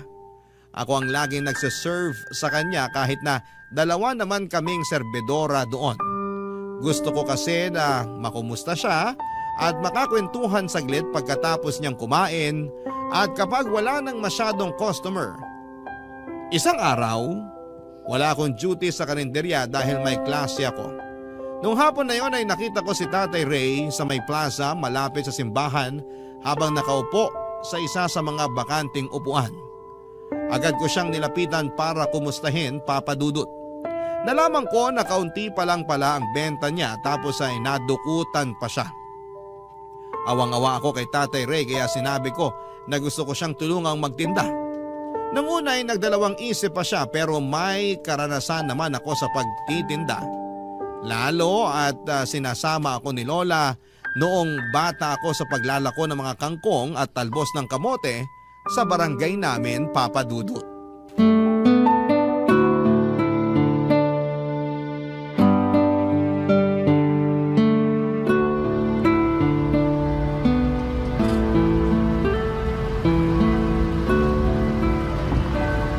Ang galing po natin, Tatay Ray! Naubos natin yung mga paninda niyong bimpo. Oo nga eh. May natira pa rito sa mga panghugas ng pinggan pero isasama ko na lang to bukas sa mga ilalako ko. Salamat sa tulong mo, Cecil ha. Kung hindi dahil sa'yo di ako makakabawi sa nawala sa akin. Wala pong anuman, pero nakakapanghinayang pa rin yung pera na ninakaw sa inyo. Nangihinayang din ako. Kaso, iniisip ko na lang na baka mas kailangan nyo nung kumuha kesa sa akin. Paano niyo po nasabi na mas kailangan niya? Ay, naisip ko lang na baka wala na siyang ibang maiisip na paraan kaya nagawa niyang magnakaw. Pero di ko sinasabi na tama at mabuti ang pagkuha ng bagay na hindi sayo. Masama pa rin yun. Sabi mo nga, nakakapanghinayang. Kaya lang, ngayon lang naman to nangyari sa akin. Sa tagal ko na rin nagtitinda rito, ngayon lang ako nanakawan. Ayoko namang pakaisipin pa yun hanggang pagtulog ko dahil magtitinda pa ako bukas.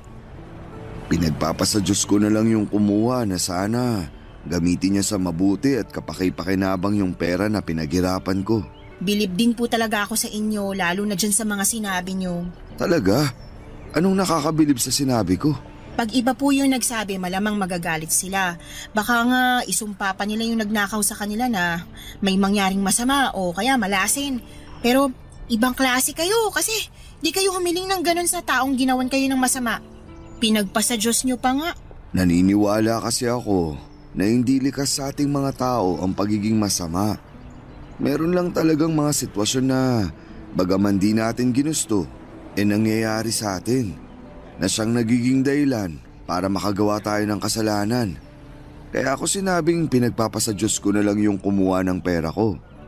Para hipuin na rin ang may kapalang kanyang puso para makapagbagong buhay. Lalo nyo po akong pinapahanga, Tatay Ray. Ikaw naman, hanga rin kaya ako sa'yo kasi tinulungan mo ako magtinda kahit na laking abala nun sa'yo. Hindi po yun abala. Masaya po ako na nakatulong ako. Kung napaparangalan lang ang mga magulang na mabuti ang pagpapalaki sa mga anak nila, tsak, isa na rin ang mama mo. Napakabuti mong bata. Salamat po. Mabuti rin naman po kayong magulang eh. Huwarang ama sa mga anak nyo kaya alam ko na proud sila sa inyo. Ginagawa ko lang ang tungkulin ko bilang tatay. Gusto kong iparamdam sa mga anak ko na wala akong hindi magagawa para mabigyan lang sila ng maayos na buhay.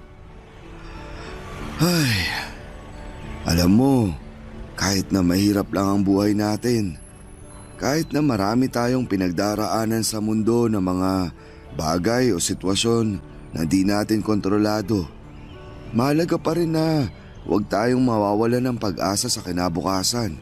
Ang ibig po bang sabihin nun, palagi tayong umasa sa mabuti? Oo, kasi nagiging maayos din naman ang lahat sa uli.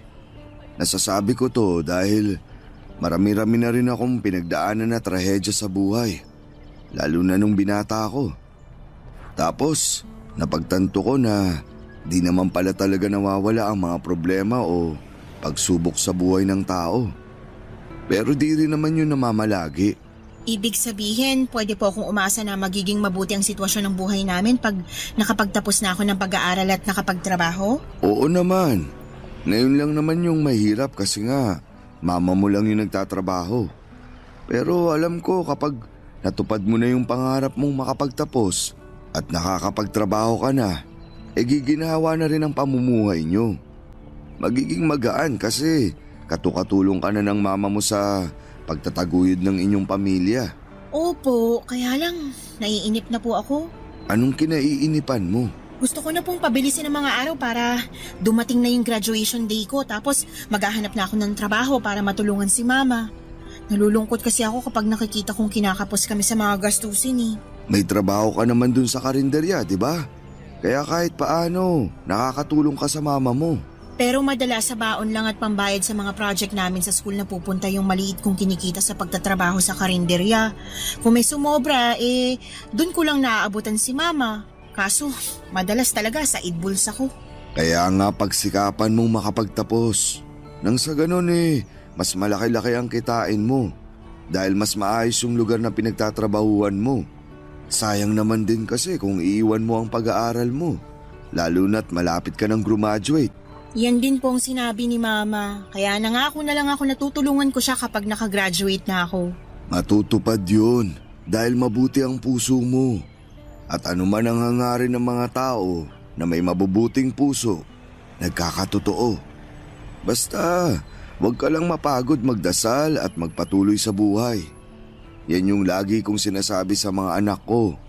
Na mahal ko sila kaya handa ako magsakripisyo. At alam ko na ganun din ang nararamdaman ng mama mo sa'yo. Nagsasakripisyo siya dahil mahal ka niya. Papadudot na inspire ako ng sobra-sobra sa mga sinabi ni Tatay Ray. Napakarami niyang aral sa buhay na binahagi at hindi ipinagdamot sa akin ang gabing yon. Na-realize ko na napakarami ko pa talagang hindi alam sa mundo dahil sa edad ko. At mas lalo ko siyang hinangaan dahil sa pagkawais niya sa edad niyang yon. Dinagdag niya na hindi siya naging wais dahil marami na siyang nagawang tama. kundi naging wais na siya mula sa mga aral sa buhay na natutuhan niya sa lahat ng maling nagawa at pinagdaanan niya. Bukod doon ay mas nakilala ko rin siya at ang kanyang pamilya. Lalo akong nakumbinse na isa siyang mabuting padre de pamilya. Habang nagkwekwentuhan kami ni Tatay Ray ay bumili siya ng hamburger at palamig. Ako naman daw ang ililibre niya. Pagkatapos namin kumain ay hinatid niya ako sa sakayan ng tricycle at hinintay na makasakay ako para lamang masigurado na ligtas akong makakauwi sa amin. Bago kami tuluyang naghiwalay ng landas, muli siyang nagpasalamat sa tulong ko dahil daw nakarami kami ng benta. Sinabihan niya pa ako na hulog daw ako ng langit kaya ingatan ako sa pag-uwi ko. Yun din naman ang hiling ko, na ingatan din siya para makauwi ng ligtas sa bahay nila, Papa Dudut.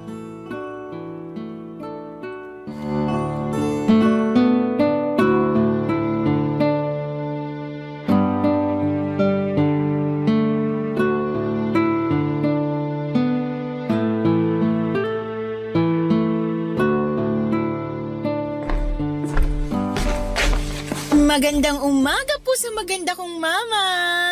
Pakis po. Magandang umaga rin, anak. Teka, bakit po kayo nandito? Akala ko shift nyo.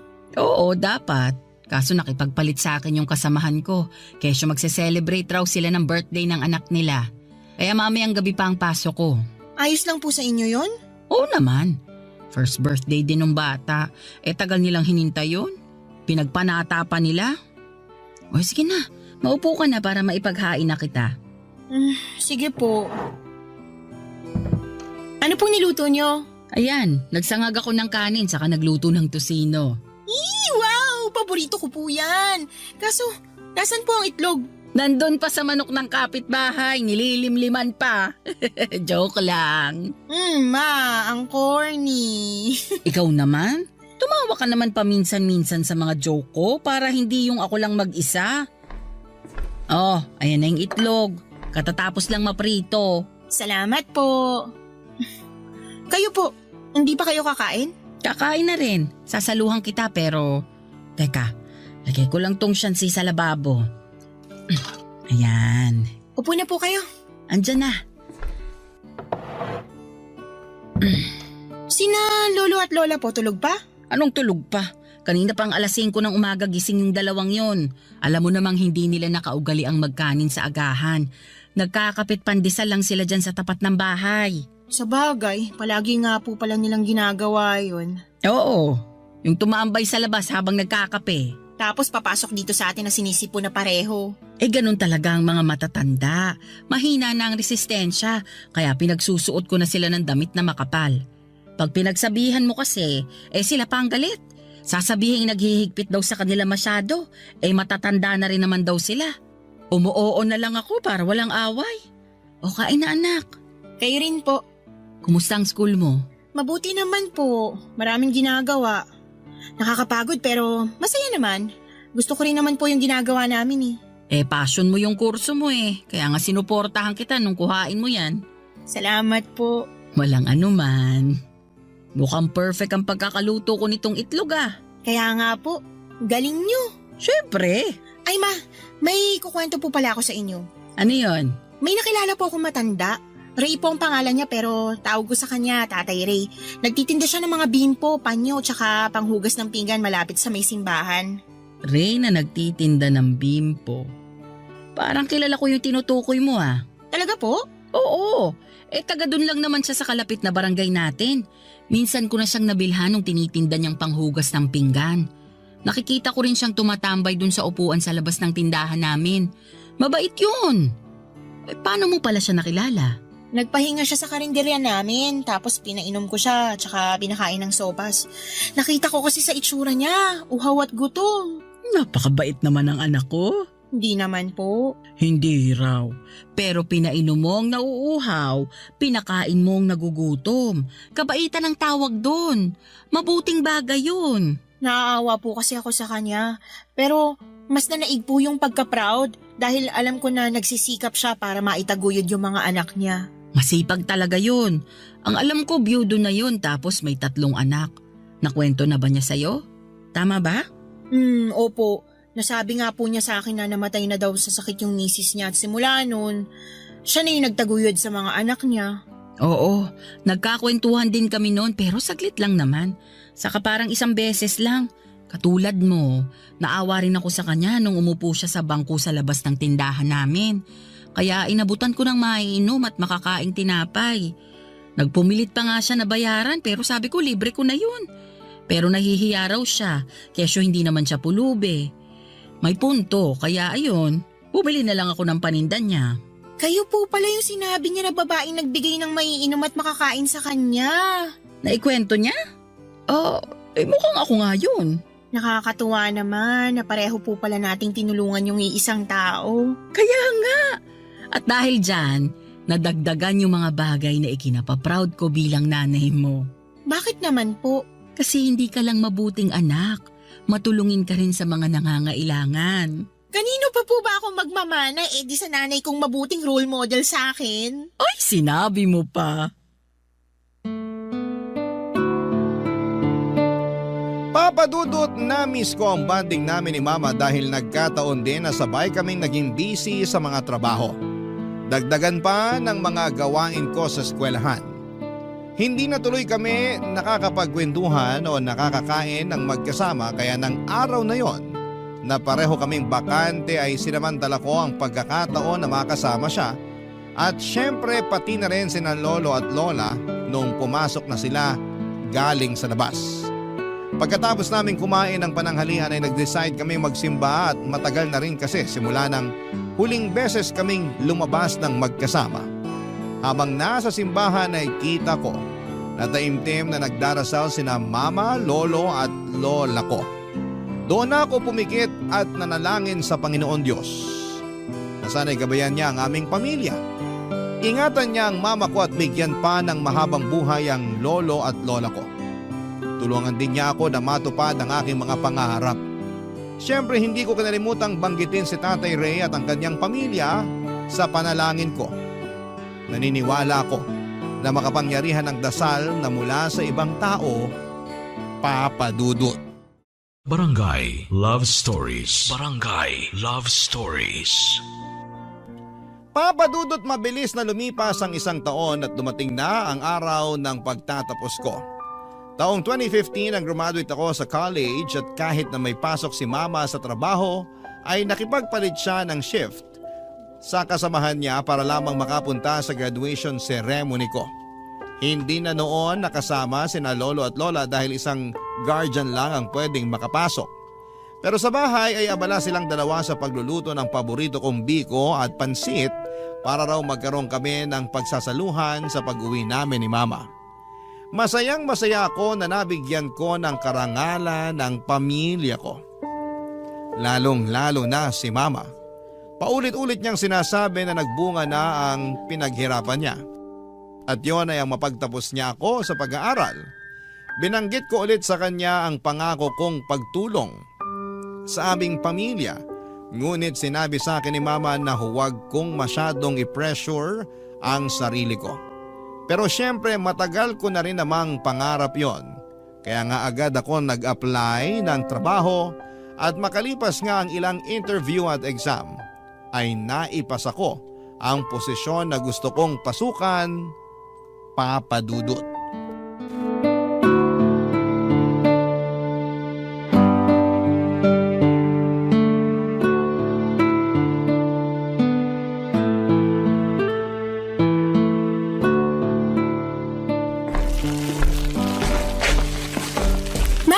Nag-grocery po ako tsaka bumili na rin ako ng ulam natin. Tapos may ibibigay po ako sa inyo. Teka, kunin ko lang po sa wallet. Ano yan, anak? Eto po. Unang sweldo ko po. Bakit ang dami? Tsaka di naman po marami yan, sakto lang. Sige na po, kunin niyo na. Sige. Pero marami pa rin ito. Tapos nag-grocery ka na, saka bumili ka pa ng ulam. Baka naman kapusin ka na yan, ha? Hindi po ako kakapusin. Sigurado ka? Baka wala ka ng pamasahe o pangkain. Nako, ayusin mo lang talaga yan, Cecil. Maayos po ko, ma. Tsaka sabing hindi nga po ko kakapusin. May pera po ako natinira para sa sarili ko. Sinabi mo yan ha? May tiwala ako sa'yo. Oo nga po. O siya sige. Salamat dito sa mga pinamili mong pagkarami-rami. Wala pong anuman. Excited lang talaga akong mamili para dito sa bahay. Para hindi na natin po problemahin kapag may kailangan tayo. Kinumpleto ko na po mula sa toothpaste, sabong panlaba, tsaka panligo, shampoo, mga toyo, tsaka suka at iba pang ginagamit sa pagluluto. Ay, meron ding biskwit tsaka cupcakes na paborito ni Lola para pag nagutom siya kukuha na lang siya dyan. May kape rin na gusto nila ni Lolo. Naku, siguradong matutuwa ang lolo at lola mo. Napakabait mong apo Pangarap ko po to para sa pamilya natin Ngayon na may trabaho na ako, gusto ko lang to pa rin. Sa susunod na sweldo ko, plano kong ipagpagawa kayo ng salamin sa mata. Ha? Wag na, mahal yun. Kaya naman po ng sweldo ko. Tsaka, para maging malinaw na yung paningin nyo, diba? Naalala ko lagi yung sinasabi na malabo na talaga mga mata nyo. Naisip ko, ipa-check up na natin para magawa ng salamin. Oo, pero nakakahiya naman sa'yo. Bakit naman po? Hindi mo naman kasi kailangang gawin yun. Pera mo yun. Dapat ine-enjoy mo sa sarili mo. Hindi mo ginagastos masyado dito sa bahay o sa akin. Hindi naman po kayo ibang tao. Mama ko kayo, pamilya po tayo. Tsaka, kayo na may sabi. Pera ko yun at masaya ako na gumagastos para sa inyo at sa bahay natin. O siya, sige. Alam ko namang hindi ko na mababago ang isip mo. Ang sabi ko nga, may tiwala ako sa'yo. Na ikaw din hindi mawawalan sa katutulong sa amin. Para sa akin, yung kapakanan mo lang ang mahalaga, lalo't may trabaho pa naman ako. Kahit may trabaho kayo, hindi rin naman kayo madalas bumili ng mga kailangan nyo. Kaya ako na pong bahala doon. Ako na yung bibili para sa inyo. At kahit nasabihin yung hindi ko kayo responsibilidad, gusto ko pa rin kayong alagaan dahil inalagaan nyo rin po ako nung bata ako. Responsibilidad ko yun. Nanay mo ko Hindi ko lang kayo nanay.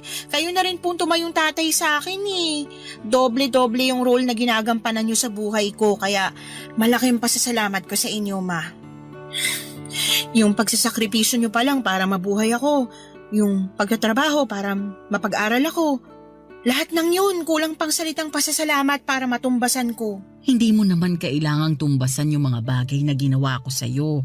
Sabi ko nga, nanay mo ko, anak kita, at ginagawa ng mga magulang ang lahat ng sakripisyo para sa mga anak nila dahil mahal nila sila. Katulad ko, mahal na mahal kita. Mahal na mahal ko rin po kayo. Naalala ko po na sinabi rin sa akin yan ni Tatay Ray. Ang ano? Na kaya nagsasakripisyo ang mga magulang dahil mahal nilang mga anak nila. Totoo yan. Ay, kumusta na kaya si Tatay Ray? Simula kasi nung umalis ako dun sa karinderya na pinagtatrabahuhan ko hanggang ngayon wala pa rin akong naging balita sa kanya Naging busy din kasi ako. Nakikita niyo pa po ba siya na tumatambay sa may tindahan niyo? Hindi na, pero nakita ko siya nitong linggo lang. Bumili siya sa amin tapos kinumusta ko siya. Buti wala masyadong customer kaya nakapagkwentuhan kami. Nalaman niya na ako pala ang nanay mo kaya tuwang-tuwa siya. Di na rin pala siya nagtitinda dahil nagkasakit daw siya. Kaya pinatigil na siya ng anak niya. Hala, magaling na po ba siya? Mukha naman siyang malakas. Kinukumusta ka nga niya Sabi ko, ayun, busy ka sa trabaho. Sabi niya mag-iingat ka raw lagi at proud na proud raw siya sa'yo. Sana po magkita ulit kami ni tatay. Diyan lang naman siya sa may kabilang barangay. Pwede mong sadyain kung gusto mo talaga siyang makita. Ang sabi niya, may tindahan na raw siya. Pinundar ng anak niya na sing edad mo nung nakagraduate at nakapagtrabaho na rin. Kaya sa bahay na lang daw siya nagtitinda. Hindi niya na kailangang mapagod kakalako ng mga paninda niya. Nakaka-proud din po sila.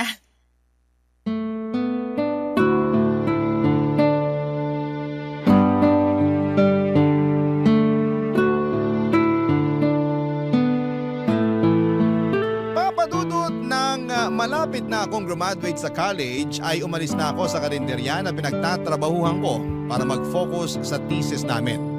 Kailangan kasi namin yung tutukan ng mga kagrupo ko. Simula noon ay hindi na kami nagkita pa ni Tatay Ray.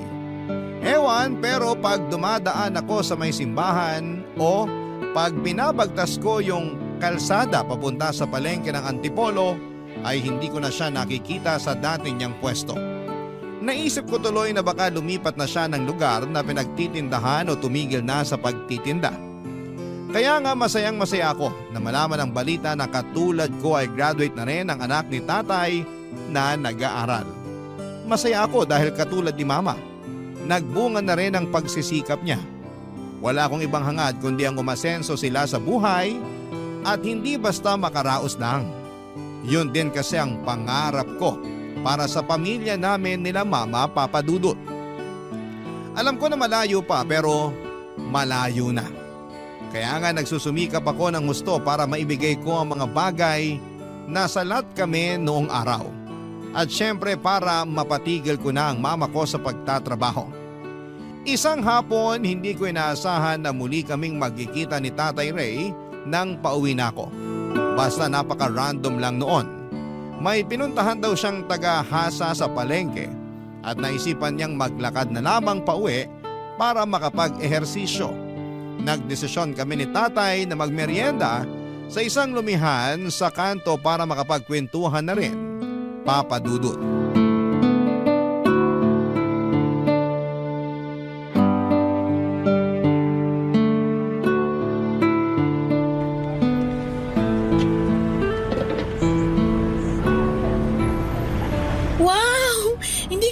Masarap palang lumihan dito. Oo, lagi nga ako nagpapabili rito para ipang merienda. Bakit parang ngayon ko lang sila nakita? Kabubukas lang ba nila? Oo, ngayong taon lang pero patok na agad sa mga parokyano na naghahanap ng mura pero masarap na ipanlalaman dyan. Sulit na sulit bayad mo rito. Marami pa silang binibentang ibang putahe. Nakita ko nga po sa menu. Ano-ano po bang natikman nyo rito bukod sa lomi? Yung goto nila, saka arroz caldo. Tapos yung mami. Meron din silang siopaw. May sariwang lumpia rin at panalo ang sausawan nila. Wow, marami na po pala. Mahilig kasi akong kumain. Pati na yung mga anak ko. Suki na nga kami rito eh. At kaya nananaba na rin ako. Bagay naman po sa inyo yung katawan nyo. Sabi rin ng mga anak ko yan. Siguro kasi masyado akong patpatin nung naglalako pa ako ng mga paninda ko. May kapayatan po pero hindi naman sobrang patpatin. Ikaw ba naman maglakad maghapon? Kaiikot ka susuyod sa palengke at mga bahay-bahay para may benta. Kapag naaalala ko nga yung mga panahong yun namimiss ko rin yung paglalako. Oo nga pala, nagkita kami ng mama mo nung bumili ako sa tindahan nila. Ay opo, nakwento nga po ni mama kasi nabanggit ko na wala na akong balita sa inyo. Naging busy na rin po ako nung bago ako graduate hanggang sa nakapagtrabaho na ako. Kaya nga masayang-masaya ako na malaman na nasa mabuting kalagayan kayo. Masaya rin akong malaman na nakagraduate ka na at may trabaho na. Nag-alala kasi ako sa'yo nung di na kita nakita sa karinderya. Buti na lang mama mo pala yung kahera dun sa tindahan na tinatambayan ko. Nakwento rin ba niya na binigyan niya rin ako noon ng makakain at maiinom? Opo, sinabihan niyo pa nga raw siya na hindi naman kayo pulube. Oo, pero di ko naman intensyon na mapahiya siya. Okay lang po yun, gets na yun ni mama. Sabi niya may point naman daw kayo. Pero mukha raw kasi kayong pagod at gutom. Kaya binigyan niya kayo nun. Alam ko na nagkakawang gawa lang siya kaya tinanggap ko na rin. Saka tama naman siya. Pagod, gutom at uhaw ako ng araw na yun. Katirikan din kasi ng araw. Napakainit. Kahit na may sombrero naman ako kulang pa rin. Tumatagos din sa mahaba akong damit ang init. Kaya malaki ang pasasalamat ko sa mama mo na binigyan niya ako tapos pinagbilhan niya pa ako. Alam mo ba na siya ang buena mano ko nun? Ha? Hala, talaga po? Oo. Medyo inaalat pagtitinda ko nung umaga. Wala masyadong customer. Tapos pagod na rin ako. Kaya masaya ako na bumili siya sa akin. At pagkatapos nun, sunod-sunod na ang mga bumili sa akin. Halos maubos nga nun yung mga paninda kong bimpo. Masaya po akong malaman na marami pa rin kayong naging benta ng araw na yun. Oo, swerte ang mama mo Maganda siyang buena mano. Pero syempre, alam ko dahil na rin yung nagsikap pa rin kayong makabenta. Hindi kayo sumuko kahit na inaalat kayo nung umaga. Umaasa pa rin kayo sa mabuti. Sa bagay, may tama ka. Yan po yung sinabi nyo noon sa akin, 'di ba? Huwag tayong mawawalan ng pag-asa dahil nagiging mabuti naman ang lahat. Oo, sinabi ko nga yun sa'yo. At masaya ako na sinaisip mo. Hindi ko po yun kinalimutan. Dala-dala ko sa puso ko. Simula kasi nang marinig ko yun sa inyo, gumaan-gaan yung loob ko. Nung una, natatakot pa ako sa mangyayari sa hinaharap pero narealize ko, sino nga ba sa atin ang may alam ng mga bagay na hindi pa nangyayari? Tanging Diyos lang. Kaya ginawa ko, nagsikap ako, nagpatuloy, ginawa ko makakaya ko para makapagtapos ng pag-aaral.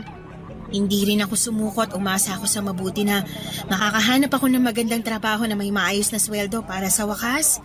Matutulungan ko ng mama sa mga gastusin namin sa bahay. Ganyan nga, Cecil. Kailangan natin tibayan at tatagan ang ating puso sa pagharap natin sa mga hamon ng buhay. At kahit na mahirap, malungkot minsan, tandaan natin na pansamantala lang yun. Habang may buhay, may pag-asa. Habang may buhay, may pag-asa. Yan ang mga katagang sinabi sa akin ni Tatay Ray na magpahanggang sa ngayon ay dala-dala ko pa rin sa puso ko. Dahil sa isiping yon ay mas natutuhan kong i-handle ang bawat sitwasyon ng mabuti. Yung bang kahit may mga pagkakataon na lugmok ako, ay kaya ko pa rin bumangon at magpatuloy. Nangyari yon noong namatay ang lolo at lola ko taong 2020 dahil sa COVID-19. Napakalungkot namin ni Mama. Pero sa kabila ng lahat ay nakausad pa rin kami. Sa kasalukuyan ay hindi na nagtatrabaho bilang kahera ang mama ko at nasa bahay na lamang siya. At ang pinagkakabalahan na lang niya ay ang panggaganchilyo, bagay na kinahiligan ng lola ko noong nabubuhay pa ito. Bukod doon ay palagi na rin kami nagtatravel ni Mama at sabay naming pinupuntahan ang mga lugar dito sa Pilipinas sa pangarap niyang mapuntahan. Pero noong nakaraang birthday niya ay nag-ibang bansa kami. Pumunta kami sa Taiwan at doon namin pinagdiwang ang kanyang kaarawan. Masayang masaya siya dahil first time raw niyang makapunta sa ganong kalayong lugar. Ako rin naman pero mas masaya ang puso ko dahil nabibigay ko na sa kanya ang mga bagay na pangarap lang namin noon. Maraming salamat po sa inyo, Papa Dudut, sakaling mapili po ninyong i-area ang Love Stories. Barangay Love Stories. Nakakaantig naman talaga ang ating kwento. Ikaw ba, kabarangay? Nakarelate ka ba sa story natin ngayon? Kwentuhan naman tayo dito sa comment section. Nagustuhan ng iyong napakinggan? Ituloy yan via live stream sa www.gmanetwork.com/radio. Barangay LS 97.1 Forever.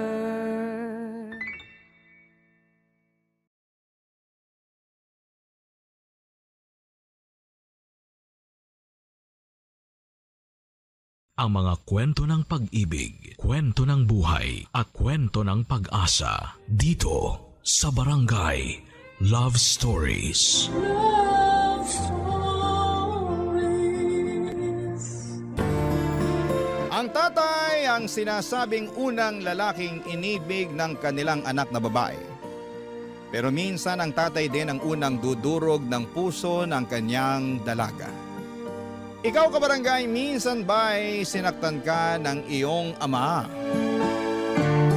Dear Papa Dudut, ako nga pala si Jem, 19 years old, may daddy issues. Mula pagkabata kasi babaero na ang tatay kong si Rico. Lagi kong nakikita noon si nanay na iyak ng iyak dahil meron na namang ibang babae si tatay. Palagi silang nag-aaway dati ni nanay. Hinahayaan nilang makita ko yon at siguro'y dahil bata pa lamang ako ay aware na ako sa pagiging toxic ni tatay. Kaya nadala ko sa pagdadalaga ang galit ko sa kanya, Papa Dudut. At dahil sa daddy issues ko, kaya siguro ako nakatagpo ng best friend na may katulad ko ring problema. Si Bianca, kaedad ko lang din siya. Kaklase ko at siya ang nasasabihan ko sa mga galit ko sa tatay ko. Siyempre, kinakampihan niya ako dahil naiintindihan niya ang pinagdaraanan ko. dahil ganon din naman siya sa tatay niya. Pero ang alam ko ay mas malala ang tatay ni Bianca kesa sa tatay ko, Papa Dudut.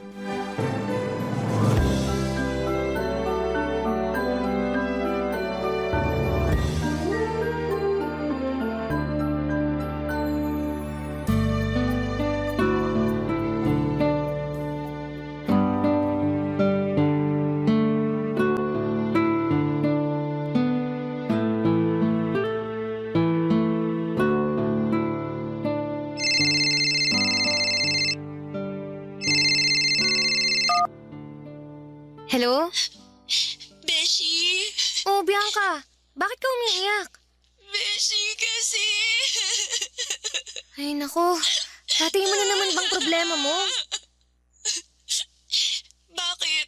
Meron pa bang bago? Ano na naman ba kasing nangyari? Gusto niya mag-shift ako ng course. Nursing na lang daw ang kunin ko para mabilis ako makapunta sa ibang bansa. Ha? Sira ulo ba siya?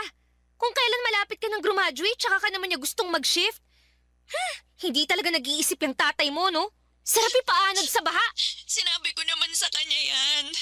Pinaliwanag ko na malapit na ako makatapos, tsaka journalism talagang gusto ko. Pero sabi niya, wala naman daw pera sa course ko. Sana, sinabi mo na yan ng passion mo. Hindi naman daw ako mapapakain ng passion ko. Ano bang klaseng tatay siya? Pangarap ng anak hindi masuportahan? Paano na yan? Susundin mo siya. Tumanggi ako. Pero alam mo naman si tatay. Kailangan, lagi siyang panalo. Kaya ikaw na naman tong nagpatalo. Ano bang gusto mong gawin ko? Labanan ko pa siya. Oo! Palagi ka na lang nagre-reklamo sa mga ginagawa sa'yo ng tatay mo eh. Paano ako makakalaban kung binubugbog na niya ako? Binugbog ka na naman? Dahil lasing ulit? Drugs ulit? Binugbog lang niya ako dahil galit siya. Walang kahit na anong alak o droga. Galit lang siya dahil kinukontra ko siya. Alam mo ang tatay mo talaga kahit kailan eh, no? Ano nang plano mo? Susundin mo siya? Gusto kong takasan siya. Go! Suportahan kita dyan. Lumayas ka na sa bahay nyo. Mula nung namatay ang nanay mo, wala nang ginawang tama yung tatay mo eh. May konti pa naman akong ipon. Hihinto muna siguro ako ngayong sem para mag-work tapos... Ay, hindi ka hihinto, Beshi. Sayang oh. Malapit ka nang matapos eh. Ituloy mo pa rin. Patunayan mo sa tatay mo na kaya mo kahit hindi ka niya sustentuhan. Gusto ko naman yung plano mo. Pero kung magpapakatotoo ako, hindi ko kaya, Beshi. Maghahanap ako ng uupahan ko. Siyempre, babayaran ko yun. Iba pa yung gastos sa pagkain ko. Magbabayad pa ako ng tuition. Beshi, paano kung sa bahay ka muna tumira? Mahal ka naman ni nanay eh. Parang anak na ang turing niya sa'yo. Nakakahiya, Beshi. Baka naman maging pabigat pa ako. Sabi mo nga, halos gipitin na rin kayo ng tatay mo sa sustento. Tapos dadagdag pa ako. Ano ka ba? Magaling mag-budget si nanay. Tsaka, tumulong-tulong ka na lang sa mga gawaing bahay para bayad ka na. Tapos, kung makahanap ka ng sideline, di yun. Mag-abot ka kay nanay kung may pasobra ka. Pero walang pressure. Maiintindihan ka ni nanay. Bala ko naman talagang maghanap ng trabaho eh. Isasabay ko na lang yun sa pag-aaral ko. Mag-aambag ako, syempre. Basta, Beshi, papayag ang nanay mo ha. Tsaka dapat, hindi magalit ang tatay mo sa akin. Baka isipin niya, dagdag pa akong palamunin. Hindi yan. Akong bahala. Oh, mag-impake ka na ha. Uuwi ka na sa amin, Beshi. Punching bag si Bianca ng tatay niya, Papa Dudut. Alam namin yon ni nanay kaya kampante lang din ako na i-offer ang bahay namin sa kanya kasi alam kong gusto rin siyang tulungan ni nanay. Halos maiyak nga ako noon at si nanay noong makitang bugbog sarado si Bianca noong dumalaw sa amin. At minsan pa ay pinilit siya ng tatay niya na sabayan siyang mag-drugs. Tinulungan namin siya ni nanay para ipabarangay ang tatay niya. Ipapahuli na rin sana sa pulis ang tatay niya kaya lang ay naawa si Bianca. Hindi rin niya matiis ang tatay niya. Minsan nga noong nakatambay si Bianca sa tindahan malapit sa bahay nila ay bigla siyang kinaladkad ng tatay niya. Akala noong tatay niya ay inaabangan ni Bianca ang boyfriend niya. Wala namang boyfriend si Bianca. Tumambay lang siya roon dahil ayaw niyang makaharap ang tatay niya sa bahay. Kasama kasi ng tatay niya noon ang mga kaibigan niya. Ang mga kaibigan ng tatay niya ay madalas malaswang tingin kay Bianca. Wala namang pakialam ang tatay niya kahit pinagnanasaan ng mga kaibigan niya si Bianca. Ganon kademonyo ang tatay niya, Papa Dudut.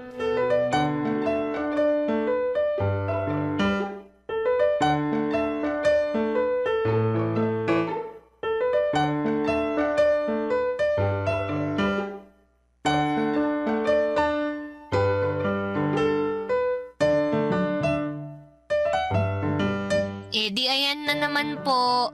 Nagdrama na nga siya. Jem! Lang naman yun, Bianca. Ito naman. Katakot kayo Ngayon pa lang, nagkakampihan na kayo ni nanay. Palibhasa, hindi mo ako makampihan kapag nagtatalo kami ng tatay mo. Lo, si nanay. Sa'yo kaya ako kampi, syempre. Kaya lang, nakakapagod na kasi yung away nyo ni tatay. Gusto ko lang i-prioritize yung mental health ko. Kaya ayaw akong nakikisawsaw sa mga away nyo. Bakit po ba kayo nag-aaway ni Tito Rico? Di dahil sa pambababae niya. Linggo-linggo na lang. Iba't ibang babae ang nahuhuli kong kausap niya. At hindi lang kausap, Bianca Ka-eme na rin. Sinundan nga ni nanay sa motel si tatay dati. Nakipagsabunutan pa sa kabit ni tatay. Ang walang kwenta nitong tatay. Aba, yung kabit pa ang kinampihan. Ayun, tinulak ako sa kanal. Ang kapal na mukha nila. Tita, bakit hindi niyo na lang po hiwalayan? Niloloko na po pala kayo ng paulit-ulit Paano ba? Pinaramdam na sa amin ni tatay na hindi kami mabubuhay kapag umalis kami sa poder niya. Tama naman siya. Siya ang bumubuhay sa amin. Di tis na lang talaga. Di ba, Nay? Kahapon nga, nahuli ko na naman. May kausap na ibang babae.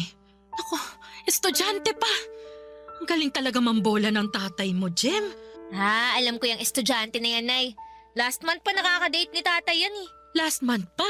Pero wala kang sinabi sa akin. Nakakasawa na kasing i-report sa inyo. Wala rin namang nangyayari. Kahit pagsabihan o bungangaan nyo si tatay, hindi pa rin siya magbabago. Babaero pa rin siya hanggang next life niya. Grabe naman po pala si Tito Rico, no? Sweetheart! Jem! Andito kami sa sala. May tinake out akong liempo. Eto, kainin nyo na. Tiran nyo lang ba yan ng kabit mong estudyante? Saan naman galing yan? Sweetheart naman, walang papantay sa'yo kahit sino pang bata ang hirap sa akin. Halika nga rito, pakis nga kahit dalawa lang. Ano ba? Tigilan mo nga ako, Rico, hindi ako tanga. Alam kong nambababae ka na naman. Kailan ka ba magbabago, ha? Kapag nakita mo na ako sa loob ng kabaong? Huwag ka naman ganyan magsalita, sweetheart. Hindi ko kakayanin kapag nawala ka. Ikaw ang buhay ko Sinungaling! Palagi mo na lang ako sinasaktan. Huwag kang maniwala sa mga chismis. Gusto lang nilang sirain ang relasyon natin. Inggit lang sila dahil meron kang asawang mukhang 30 pa lang. Pogi at matikas, diba? Ay nako, hindi mo na ako madadaan sa ganyan. Hindi mo na ako mabobola. Hindi kita binubola, sweetheart. Isumpa ko pa yan sa harap ng anak natin at itong si... Bianca po, Tito. Beshi po ako ni Jem. Itong si Bianca. Napakaganda naman ng kaibigan ng anak ko. Jem, mag-ayos-ayos ka nga rin naman para hindi nakakaya pag tumabi ka rito sa kaibigan mo. Hala, si Tito Rico naman.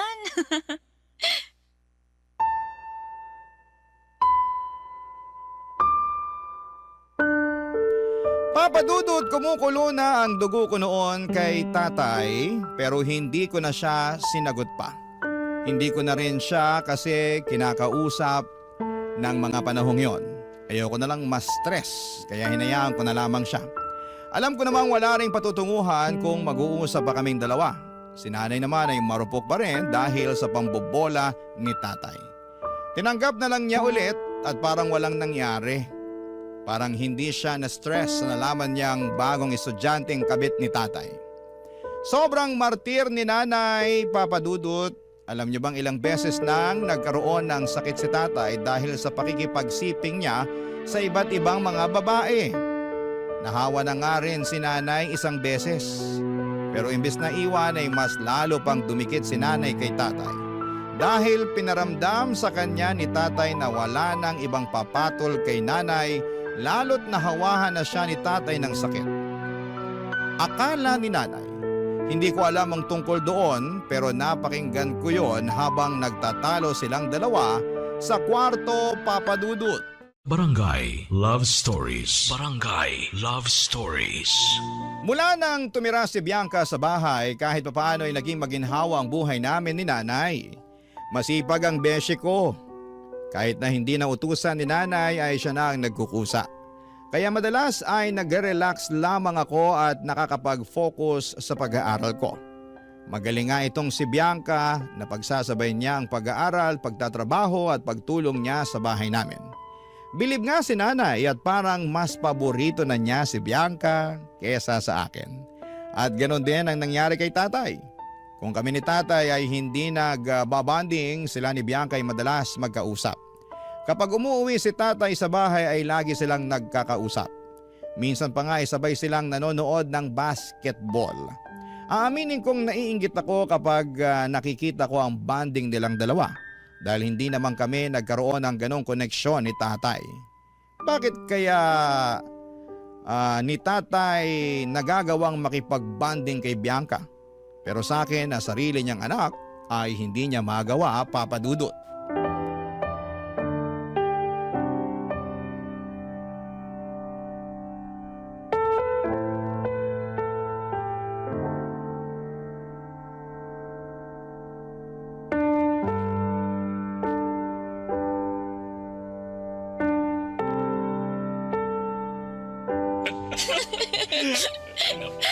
Asan na ba si Bianca? Umalis ba siya ng bahay? Tama na nga po, Tito. Sumasakit na yung tiyan ko kakatawa sa jokes niyo eh. Ayun lang pala siya. Maganda naman kasi ang tawa mo. Sige, sumigi ka pa nakalakak. Bianca! Beshi! Ay! Uy, Beshi! Kanina pa ako chat ng chat sa'yo eh. Hindi ka nagre-reply. Ay! Hala, hindi ko kasi chinecheck yung phone ko eh. Ito kasing si Tito Rico, puro kwento. I-check mo na kaya ngayon. Dalian mo. Ba't di mo na lang sabihin ngayon kay Bianca kung anong kailangan mo? Kung makapagdiman ka naman sa beshi mo, nak. Huwag ganun. Hindi kita pinalaking ganyan, ha? Nakakayari ito kay Bianca, oh. Hindi ka kasali sa usapan namin. Eh, bakit naman ganyan ka makipag-usap sa akin? Nagtataka pa ba kayo kung bakit? Mabuti pa tong si Bianca. Kaya akong respetuhin. Ngayon lang yan. Hindi ka pa kasi masyadong kilala. Basta ano, after a month, makikita na niya kung ano man ang nakikita ko sa'yo. Beshi, okay naman si Tito Rico. Masyado mo lang yata siyang ginajudge. Wow! So si tatay na ba ang bagong beshi mo? At kayo na tong nagkakampihang dalawa, ha? Uy, Beshi, hindi naman sa ganun. Eh, kaya lang... Samantalang dati, lagi mo akong kinakampihan kapag nagsusumbong ako sa'yo tungkol sa kanya. Oh, ako pala tong sinisiraan mo sa kaibigan mo eh. Bakit ka naman ganyan, anak? Sarili mong tatay sinisiraan mo sa ibang tao. At ako ba tong masama ngayon? Maliban na sabihin ko sa kaibigan ko ang totoo. Huwag nga kayong manipulative, tay. Kilala niyo ang sarili niyo. Uy, Jem, Oo, kilala ko sarili ko. Alam kong mabuti akong ama. Hindi ako perpekto. Pero ginutom ko ba kayo ng nanay mo?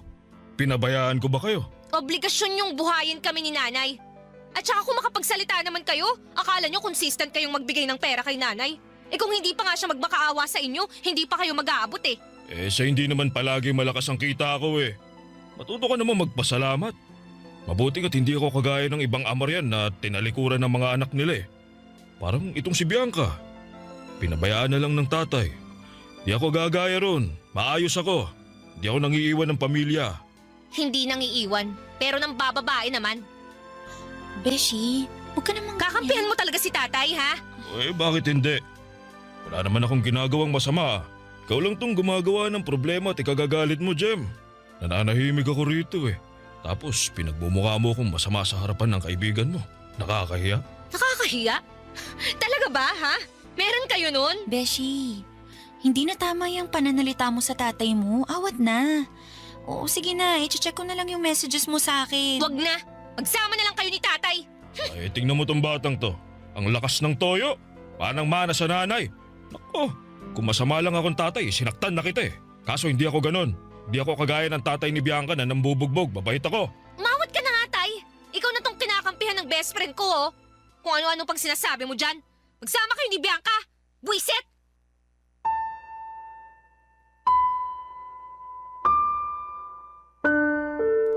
Gigil na gigil ako sa pagiging manipulative ni tatay. Ewan ko kung bakit naniniwala sa kanya si Bianca.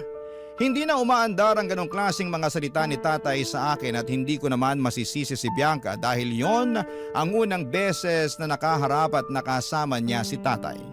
Magsisisi talaga siya kapag tumagal. Malalaman din niya ang kabulukan ni tatay.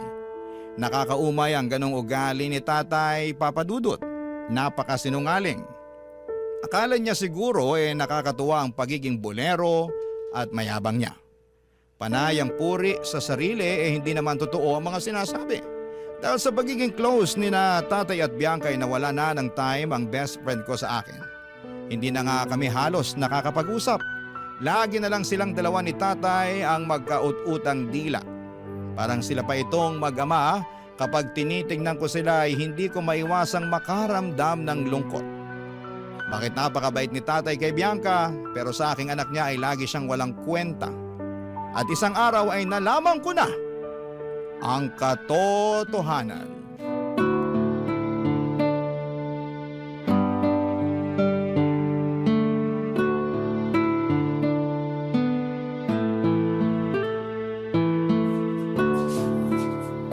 Asan ba si Jem tsaka si tatay?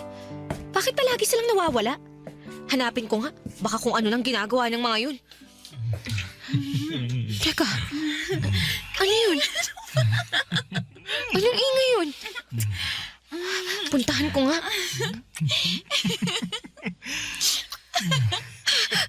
Anong ginagawa niyo?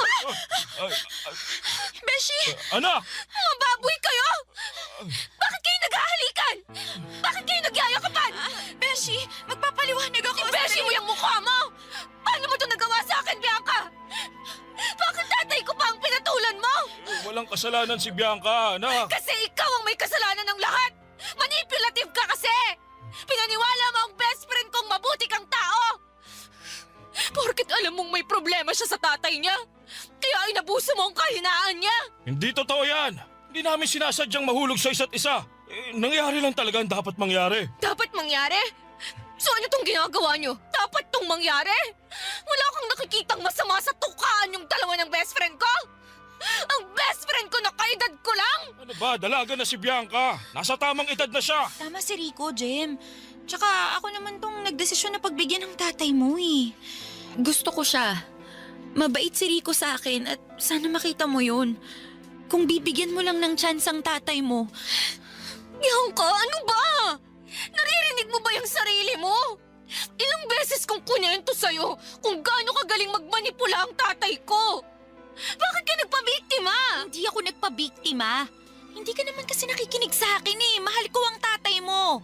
Ako mismo ang pumili sa kanya. At walang masama kung nagmamahalan kami. Parehas kaming nasa tamang edad na. Kung makapagsalita ka, akala mo wala si nanay sa eksena, ha? Hoy, Tay! Ipaalala ko lang sa'yo, ha? Kasal ka kay nanay! Magkasama pa rin kayo sa iisang bahay! Kaya nga nakikiusap ako sa'yo na hayaan mo na lang kami ng best friend mo na magmahalan. Hindi kami makakasagabal sa'yo. Basta wag mo lang sasabihin sa nanay mo tungkol sa amin ni Bianca. Wow! Wow naman talaga, Tay! Hindi ko alam kung bakit hindi ka kinikilabutan sa mga sinasabi mo. Ayos ka rin talaga eh, no? Bakit? Anong balak mo? Anong balak ko? Magsusumbong ako kay nanay. Paalisin namin si Bianca. Hindi ako papayag sa plano mo. Wala kang magagawa. Nasa tamang edad na rin ako para magdesisyon sa ikabubuti ko. O sige, gawin mo yan. Magsumbong ka sa nanay mo. Pero Rico... Talaga? Magsusumbong ako? Pag nagsumbong ka, tapos na ang sustento ko sa inyo mag-ina. Iiwan ko kayo at magsasama kami ni Bianca. Talaga, Rico? Magsasama na tayo? Oo naman. Kung magsusumbong tong si Jem, pero mukhang malabo eh. Wala naman tong trabaho na ipagmamalaki. Pareha sila ng nanay niya. Paano sila mabubuhay pag wala ako? Talagang gigipitin mo kami, Tay? Kami Kami na nga tong inaagrabyado mo sa pagluloko mo. Pero kami pa rin ang dehado. Hindi naman sana kayo madedehado kung mananahimik ka lang eh. Ang ayos kong kausap. Gusto mo bang makita na nahihirapan ang nanay mo? Kita mo naman sa edad niya. Hindi na niya kaya magtrabaho. Ikaw din. Sa huli, baka ikaw pang sisihin niya. Ang kapal ng mukha mo! Tsaka, Beshi, kapag nagsumbong ka, sisingilin na rin kita sa mga utang mo sa akin, ha? Ilang libo din yun. Saan ka kukuha ng pambayad mo? Oh, talaga? Inutangan ka pa pala nitong anak kong batugan na to? Eh di paano ba yan? Magsusumbong ka pa ba? Ha, Jem? Talo ka na oh. Wala kang panlaban sa amin ng beshi mo.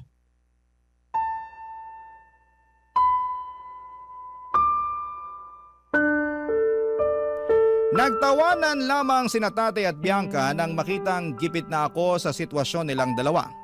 Pagkatapos noon ay nagbalik sila sa paghahalikan at paglalambingan.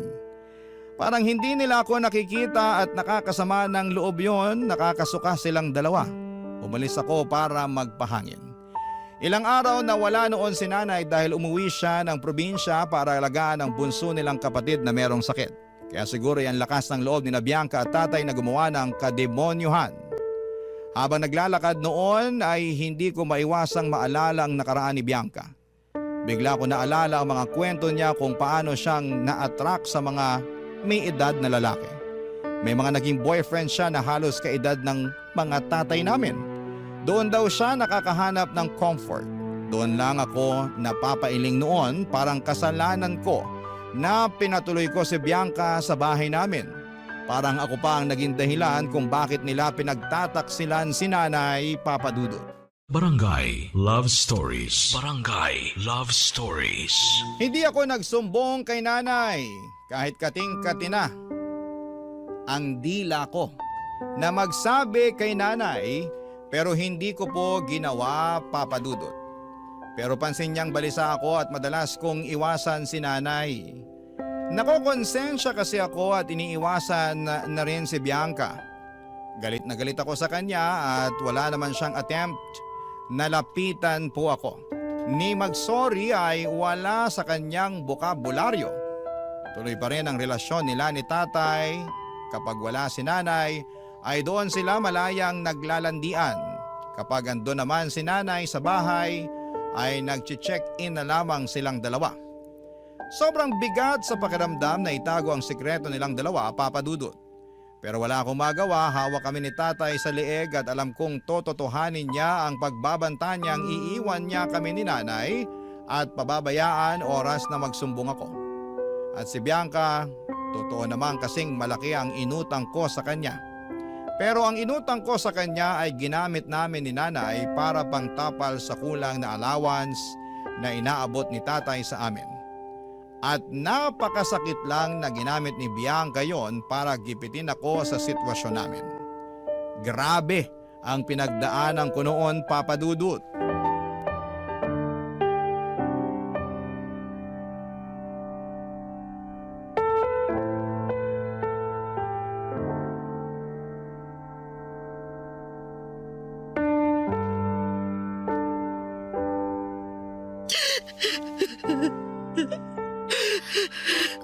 Oh, Nay!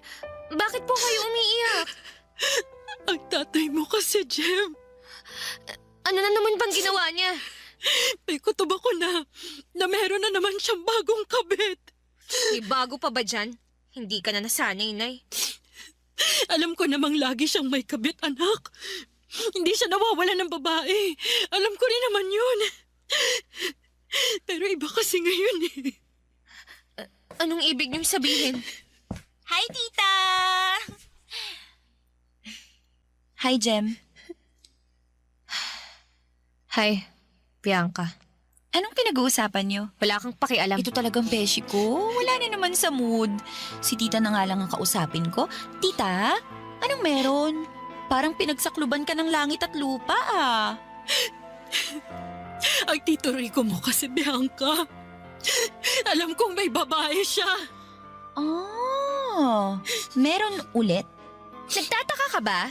Sino kaya yun, no? Nahuli niyo po ba si Tito? Hindi pa.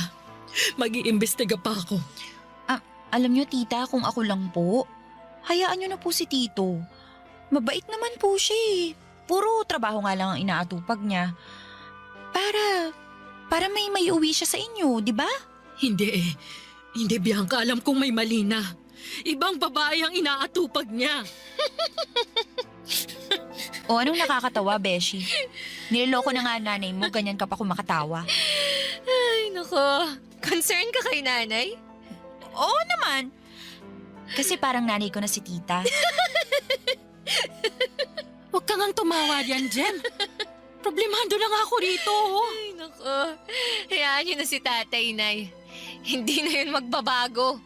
Kung meron man siyang ibang babae, na sigurado akong meron, wala ka nang magagawa.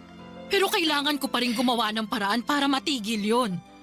Alam mo bang, bawas na naman ang binibigay niyang pera sa akin?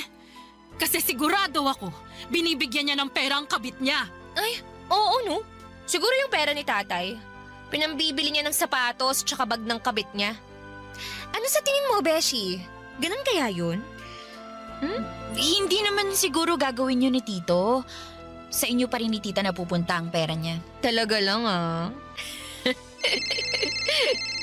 Ay, ano ba to? Tumatawag na naman yung inutangan ko ng bigas natin. Teka nga at sasagutin ko lang. Hoy, Jem. Isang beses pa napaparinggan mo ko ng ganito sa harapan ng nanay mo. Humanda ka. At anong gagawin mo? Isusumbong kita kay Rico. Diyan ka naman magaling eh. Magsumbong sa tatay ko. Oo. At gagalingan ko pa lalo para iwanan niya kayong mag-ina.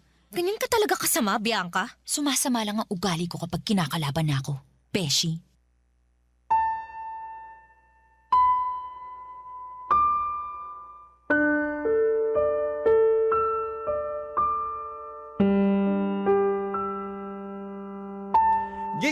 Gigil na ko noon, papadudot sa mga nangyari, lalong-lalo na kay Bianca. Gusto kong hilahin ang buhok niya hanggang malagas. Gusto ko siyang hatakin palapit kay nanay para isumbong siya. Pero hindi ko ginawa at alam kong malaki ang hawak niyang panlaban sa akin. Talo ako kapag nagsumbong ako.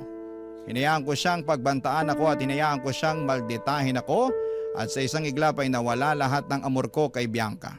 Nawala ang pagmamahal ko at respeto ko sa kanya dahil sa pagiging kabit niya sa tatay kong walang kwenta.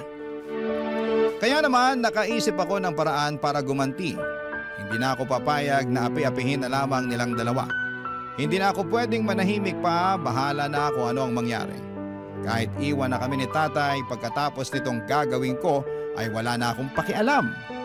Pinuntahan ko si tatay at Bianca, or pinuntahan ko ang tatay ni Bianca na si Tito Eric. Sinumbong ko si Bianca at ang relasyon nila ng tatay ko. At tulad nga ng inaasahan, nagalit ang tatay ni Bianca at napakasaya ko.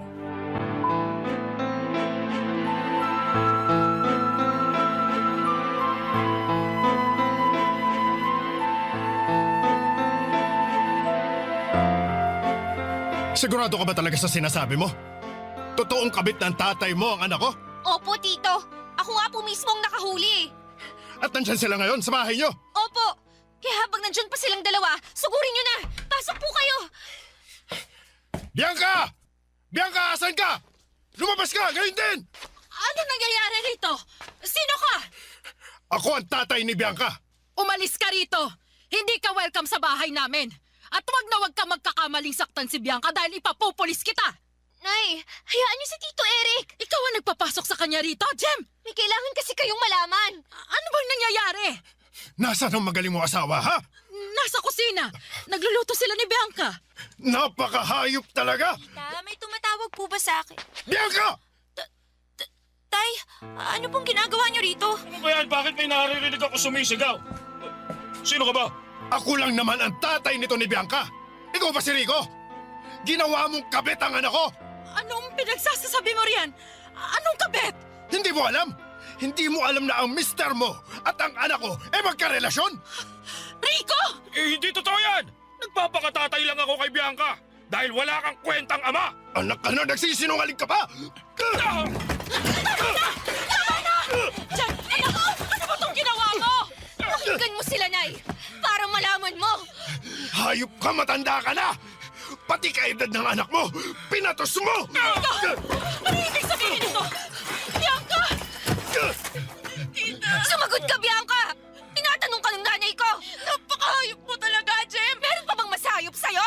Hayop ka! Pinagkatuwalaan kita! Hayop ka pa! Ka na magsabi sa akin yan! Eh, ikaw nga nung pumatol sa tatay ko! Ikaw nung sumira ng pamilya ko! Tama na! Tama na! Ano ba nangyayari? Rico! Sabihin mo sa akin ang totoo! Wala! Nagsisinungaling lang sila! Talagang hindi ko pa rin aamin! Ang tigas na ko! Tama na! Dahil tama na po! Tama na po! Tama na po! Huwag niyo saktan si Rico! Mahal ko siya! Bianca! Tita, sorry po. Halika nga rito, Bianca! Manang-mana ka sa nanay mo! Malandi ka! Hayop kang babae ka! Sinira mong pamilya ka! Tita! Huwag mo! Aray! Tama na po! Tama na po! Tita! Tama na po! Beshi, tulungan mo ako, please! Sorry, Beshi. Ginusto mo yan. Kaya magdusa ka.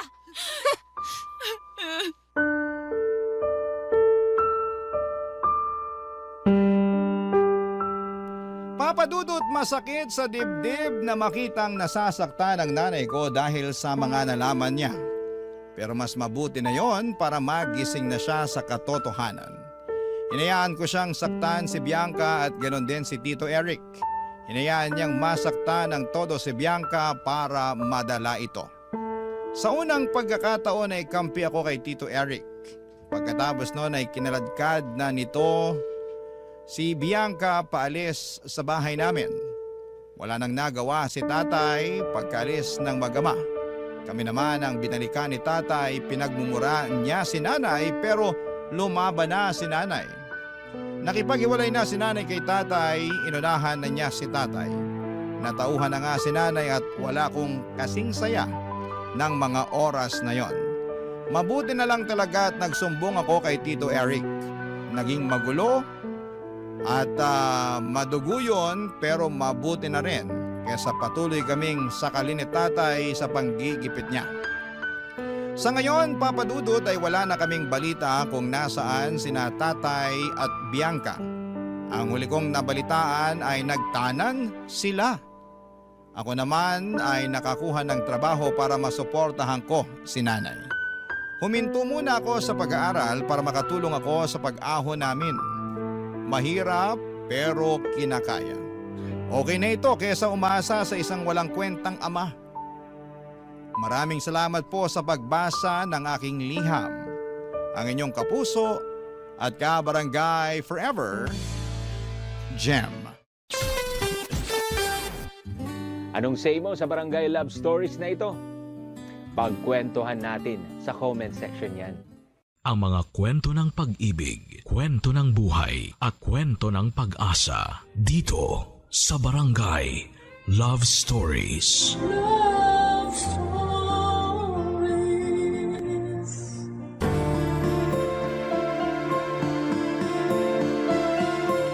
Kapag may bago tayong ginusto at hindi agad natin nakuha, normal na malungkot tayo o magdamdam sa Diyos. Pero lagi nating isipin na lahat ng bagay ay may takdang panahon upang matupad. Basta wag lang tayong tumigil sa pananalangin.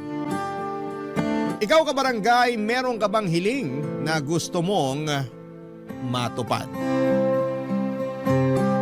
Dear Papa Dudut, hindi ako relihiyosong tao pero paborito kong Bible verse ang sinasaad ng Kawikaan chapter 19 verse 14. Tungkol po ito sa pag-aasawa. Ayon dito, bahay at mga kayamanan ay minamana sa magulang. Ngunit ang mabait na asawa ay galing sa Diyos. Minsan ko yung narinig nang naimbitahan akong umaten sa isang church service taong 2019. Doon ko nakilala si Ryla na kapwa ko first-timer sa simbahang yon.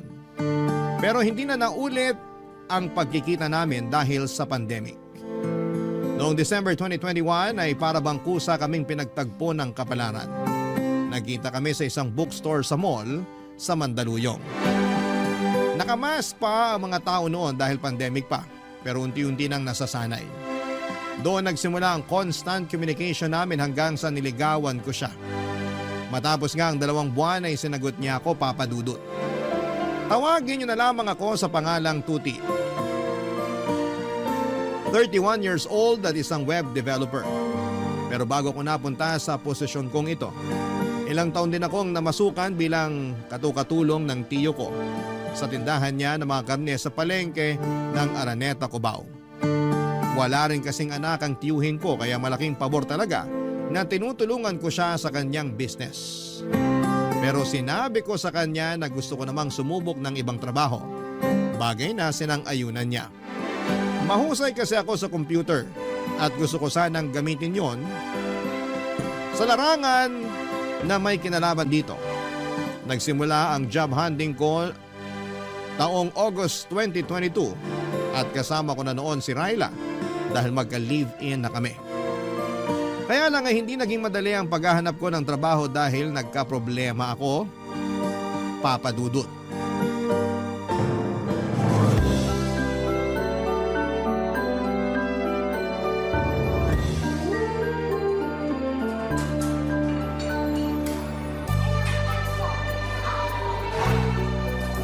Mahal! Mahal, nandito ako! Hi mahal, kanina ka pa ba rito? Mga 10 minutes siguro. Upo ka na, dali. Sige. Nung nalaman ko kasi na tinuloy mo yung pagpunta sa interview mo, nagmadali talaga akong puntahan ka rito sa malapit para abangan ka.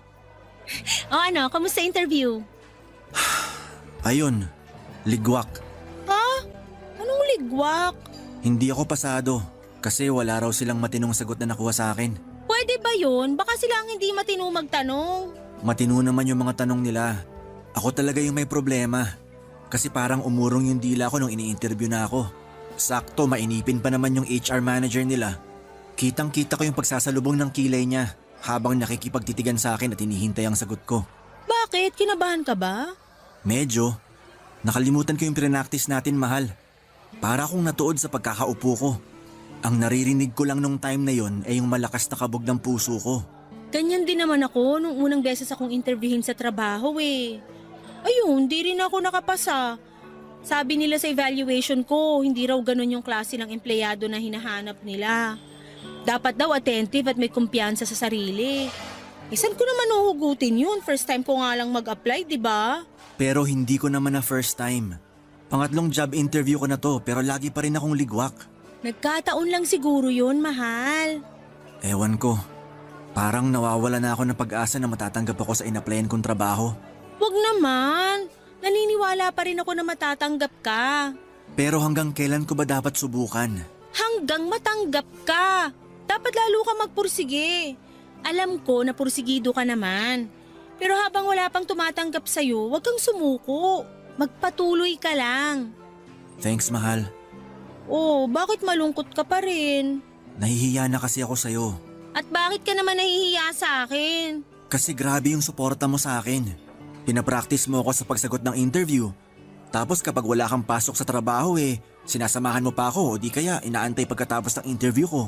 Katulad ngayon pero... Pero ano? Pero laging bad news yung sinasabi ko sa'yo. Ayoko lang makita na malungkot ka mula sa pagiging excited na malaman kung anong result ng interview ko. Wala namang kaso yun. Normal na reaksyon yun kasi umasa tayo na matatanggap ka. Pero hindi ibig sabihin mawawala na tayo ng pag-asa. Alam mo, nakikita ko sa'yo na determinado ka. Masipag ka rin at matyaga. Siguro sa ngayon, pinanghihinaan ka lang ng loob dahil nga sa nangyari kanina sa job interview mo. Pero wag mong hayaan na kainin ka ng pagkabigo mong yun. May kasabihan nga na try and try until you succeed. Hindi ba try and try until you die? Sira, hindi ka pwedeng mamatay. Kailangan mo munang matanggap sa trabaho. Joke lang. Pero thank you talaga kasi ang comforting na mga sinabi mo. Narealize ko tuloy na tama ka. Dapat subukan ko pa rin. At wag ako basta-basta sumuko. Yan, ganyan nga. Kaya hayaan na muna natin yung nangyari sa interview mo kanina. Kumain tayo ngayon ng masarap, mag-celebrate tayo. Bakit naman tayo magse-celebrate? Hindi naman ako nakapasa. Pero pumunta ka pa rin sa interview. Humarap ka doon kahit kabado ka. Yun palang worth it na para i-celebrate. Kaya wag ka nang kumontra dyan. Ako na bahala, okay? Okay, pero ako na o-order. Ako na. Steady ka lang dyan. Carry ko na to.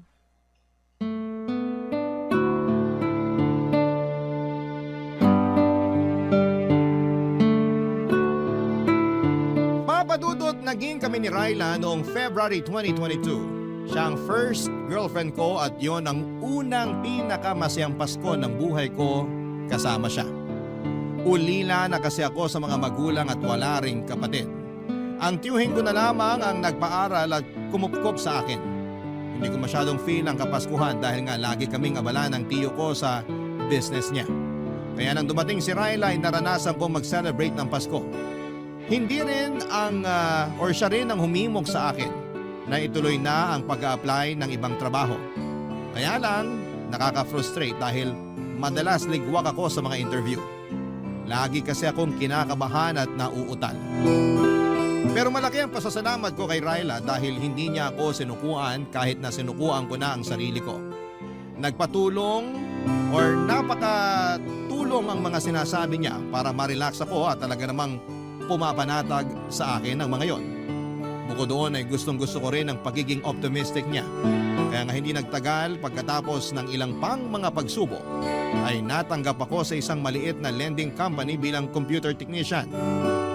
Sobrang saya ni Ryla nang ibinalita ko yon sa kanya at excited siya sa pagsisimula ko sa trabaho.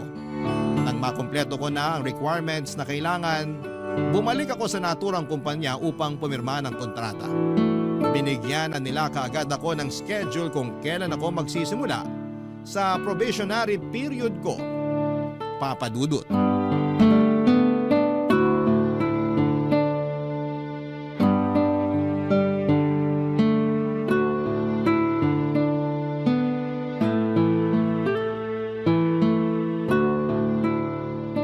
Ito, pinagluto kita ng lunch. Baka mamaya walang kantin doon o kaya malayo mga bilihan ng pagkain. Thank you, mahal. Nag-abala ka pa talaga. Aba, mag-aabala talaga ako kasi unang araw mo sa trabaho ngayon. Excited ka na ba? Oo, pero kabado rin ako. Bakit ka naman kinakabahan? Kasi ngayon pa lang ako magtatrabaho sa isang kumpanya. Kayang-kaya mo yan. Magaling ka naman makisama eh. May mga suki ka na nga sa tindahan ng tsuhin mo. Diba, nakwento mo na hinahanap-hanap ka nila pag bumibili sila ng karne? Oo, pero iba pa rin yung environment dun sa papasukan ko. Sigurado, iba-iba rin ugali ng mga katrabaho ko. Alam mo, hindi mo naman responsibilidad na makuha loob ng lahat ng katrabaho mo eh. Kasi pumasok ka doon para magtrabaho, hindi para i-please yung ibang tao. Sa bagay, may punto ka. Ganyan din kasi ko nung unang araw ko sa trabaho noon. Parang lahat gusto kong kaibiganin. Bida-bida ba? Akala ko kasi kailangan yun para magtagal ako sa trabaho o gumanda yung tingin nila sa akin. May iba naman akong nakaklose. May iba na ayaw sa akin kahit wala naman akong ginagawang masama. Tapos, narealize ko na lang na oo nga pala. Hindi ako nag-apply dun para makipagkaibigan. Ayos lang naman na pakisamahan ko sila pero ayoko na uli umabot sa punto na sobra akong invested sa mga buhay-buhay nila. Doon kasi nagsisimula yung chismis. At kapag puro chismis na lang yung inatupag ko, wala na ako natatapos sa mga trabaho ko. Tatandaan ko yung mga sinabi mo. Pero sa pagkakakilala ko sa'yo, hindi ka naman chismoso. Kaya siguro hindi ka masyadong madadala sa mga ganon. Ay, pero teka, alam ko na kung saan ka dapat umiwas. Saan? Eh di dun sa mga babaeng lalandi sa'yo. May ganun ba dun? Aba oo, talamak yung mga ganun sa trabaho. Kahit nga may asawa na o boyfriend, pag natipuhan ka, lalandiin ka talaga. Haharot-harutin ka. Hindi naman ako magpapaharot sa kanila, mahal. Dapat lang. Kung di, alam mo na kalalagyan mo, tuti. Oh, bakit naman yan ang tawag mo sa akin? Seryoso kasi ko kaya tinawag kita sa pangalan mo. At seryoso rin ako na hindi ako magpapaharot sa mga babaeng yun. Unang-una may girlfriend ako at ikaw yun. Ikalawa, bakit ko naman sisirain yung tiwala mo sa akin? Ay, pasensya ka na, mahal.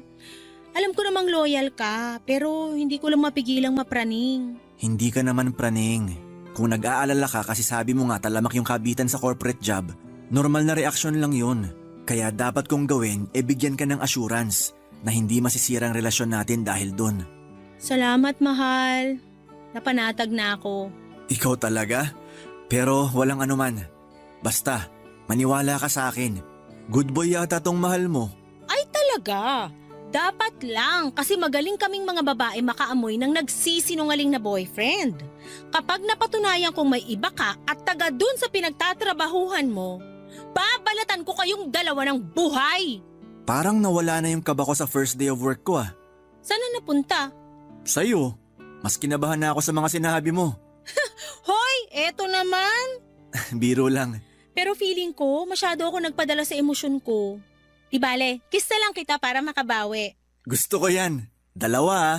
Para good luck kiss na rin. Grabe siya.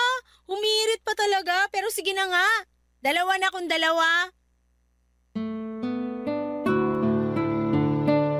Papadudot kung ilalarawan ko ang pakiramdam ko ng araw na yon sa trabaho ay masasabi ko na para akong bumalik sa unang araw ng pasukan nung nag-aaral pa lamang ako.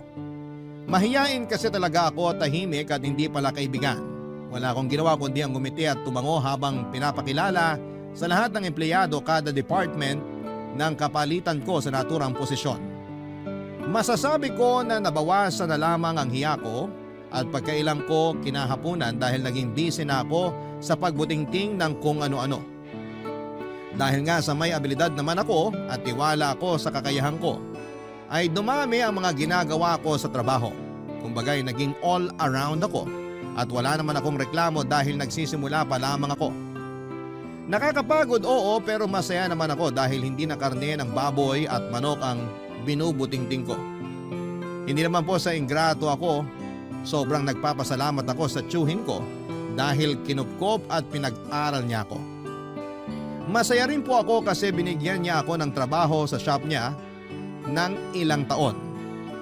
Pero alam ko, Papa Dudut, na meron pa akong potensyal at ibubuga pagdating sa ibang bagay. Barangay Love Stories. Barangay Love Stories. Papa Dudut, mabilis na lumipas ang isang linggo. Masasabi ko na unti-unti na ako naging komportable sa trabaho ko. Mabait at madaling pakisamahan ng mga kasama ko at masaya rin si Ryla dahil nakikita niyang nag-e-enjoy ako. Isang araw ay nagulat ako nang inassign ako bilang driver ni Crisel, assistant ng boss namin. Nagawol kasi ang company driver namin at dahil may lisensya naman ako at kakayahan na magmaneho ay pinakiusapan ako ng management na humalili muna na maging driver. Pansamantala lang naman hanggat wala pang nakukuhang driver, kaya tinanggap ko na rin.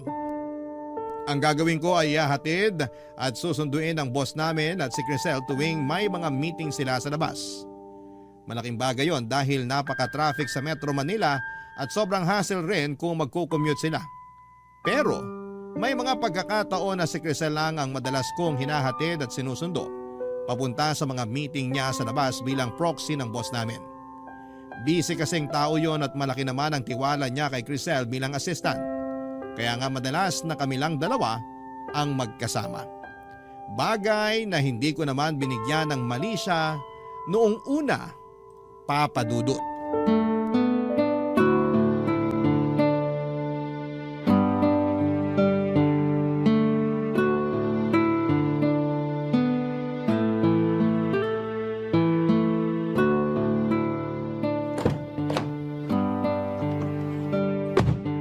Kumusta po, ma'am?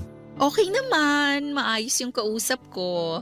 Mukhang matutuloy yung partnership na gustong mangyari ni boss. Di kung ganon, congratulations in advance na po. Salamat. Pero maaga pa para mag-celebrate. Ganon na rin po yun. Balita ako, marami-rami na rin daw kayo na iko-close na deal. Kaya sigurado ako na makukuha niyo tong isang to. So narinig mo pala yung tungkol sa mga ganon, ah? Ay, nako, sorry po. Hindi naman sa pagiging chismoso. Ayos lang. Alam ko naman na madalas akong pagchismisan sa trabaho. At wala naman akong reklamo doon. Hindi naman po chismis ang tawag kapag mabuti at maganda yung sinasabi nila sa inyo. Tulad nung narinig ko, mabuti at magandang balita yun. Salamat, Tuti. Ikaw ha, masyado mo namang pinapalaki ang ulo ko. Po? Huwag mo na akong pinupo. 30 years old pa lang naman ako. Sige ka, baka tumanda ako bigla niyan. Okay. Paano? Alis na ba tayo? Mamaya na. Rush hour na eh. Sigurado gapang na naman sa EDSA. Maiipit lang tayo doon. Sa bagay, palipas na lang muna tayo ng ilang minuto. So, kumusta ka naman sa trabaho natin? Ayos naman. Naninibago pero unti-unti ko na rin nagagamay. Normal lang naman yon kasi first job ko pa lang naman to. First job mo? Talaga? Oo. Anong pinagkakaabalahan mo nung hindi ka pa nakakapasok sa amin? Tumutulong ako sa meat shop ng tiyo ko sa palengke sa Araneta, Cubao. Tindero ako doon madalas. Talaga? May pwesto pala kayo doon eh. Doon pa naman ako laging namamalengke. Siguro nakabili ka na sa tindahan namin, hindi pa lang tayo magkakilala. Tingin ko hindi pa. Vegan ako eh. Kaya hindi ako bumibili ng karne. Ay, okay. Pero baka mapakain ako ng karne kung ikaw ba naman ang mag-aalok sa akin. Ha? Ang sabi ko, minsan namimiss ko rin kumain ng karne. Sa bagay, 1 taon pa lang naman akong vegan. Mahirap din, lalo't mahilig talaga ako sa pork and chicken. Pero matagal na rin yung 1 taon. Kaya kung ako sa'yo, ituloy-tuloy mo lang, lalo na simulan mo na. Sabi nga ng girlfriend ko, huwag kang sumuko sa bagay na gusto mong makamit. Oh, may girlfriend ka na pala? Oo, meron na. Matagal na kayo? Mag-1 taon pa lang sa December. Bago pa lang pala. Pwede pa. Pwede pang ano? Sabi ko, pwede na siguro tayong umalis. Suungin na natin yung traffic. Meron pa kasi akong pupuntahan pagka-out ko sa trabaho. Nako, sana kanina nyo pa sinabi. Para naman nakaalis na tayo. Ayos lang, wala namang kaso. Hindi naman ganun kahalaga yung pupuntahan ko. Sigurado kayo? Oo. Baka nga hindi na ako tumuloy kasi nagbago na pala ang isip ko. Baka magmukmuk na lang ako sa bahay habang inuubos ko yung natira kong bote ng wine.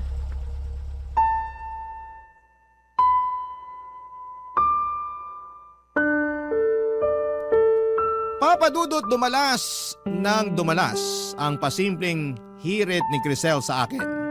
Kinatagalan ay hindi na ako naging komportable at madalas ay nananahimik na lamang papadudot. Pero makulit siya, maingay at may pagkamaharot. Dati sa likod siya umuupo pero kapag hindi namin kasama ang boss namin sa sasakyan hanggang sa tumabi na siya sa akin sa passenger seat. Hindi ko siya dinadaldal sa buong panahon ng pagmamaneho ko dahil hindi ako ganong klaseng magtrabaho. Kaya nga lagi akong distracted pag panay ang kwento niya. Siguro inaikwento na ni Crisel ang buong buhay niya sa akin, papadudot. May 2 anak daw siya sa dati niyang asawa na nasa poder nung tatay. Hindi naman daw siya malungkot kasi malayo sa kanya ang mga anak niya dahil civil naman sila ng ex-husband niya. Gustong gusto raw niya yung buhay na walang iniintinding iba. Pero binibisita pa rin naman daw niya yung mga bata kapag may okasyon. Bukod doon, ongoing daw ang annulment nila. Hindi ko naman tinanong pero kinuwento na lamang niya bigla. Hinayaan ko na lamang siya dahil nga mas mataas pa rin ang posisyon niya kesa sa akin. Pero isang araw ay nagulat ako dahil nakatanggap ako ng mensahe mula sa kanya dahilan para maggalit sa akin ang girlfriend ko na si Ryla, papadudot.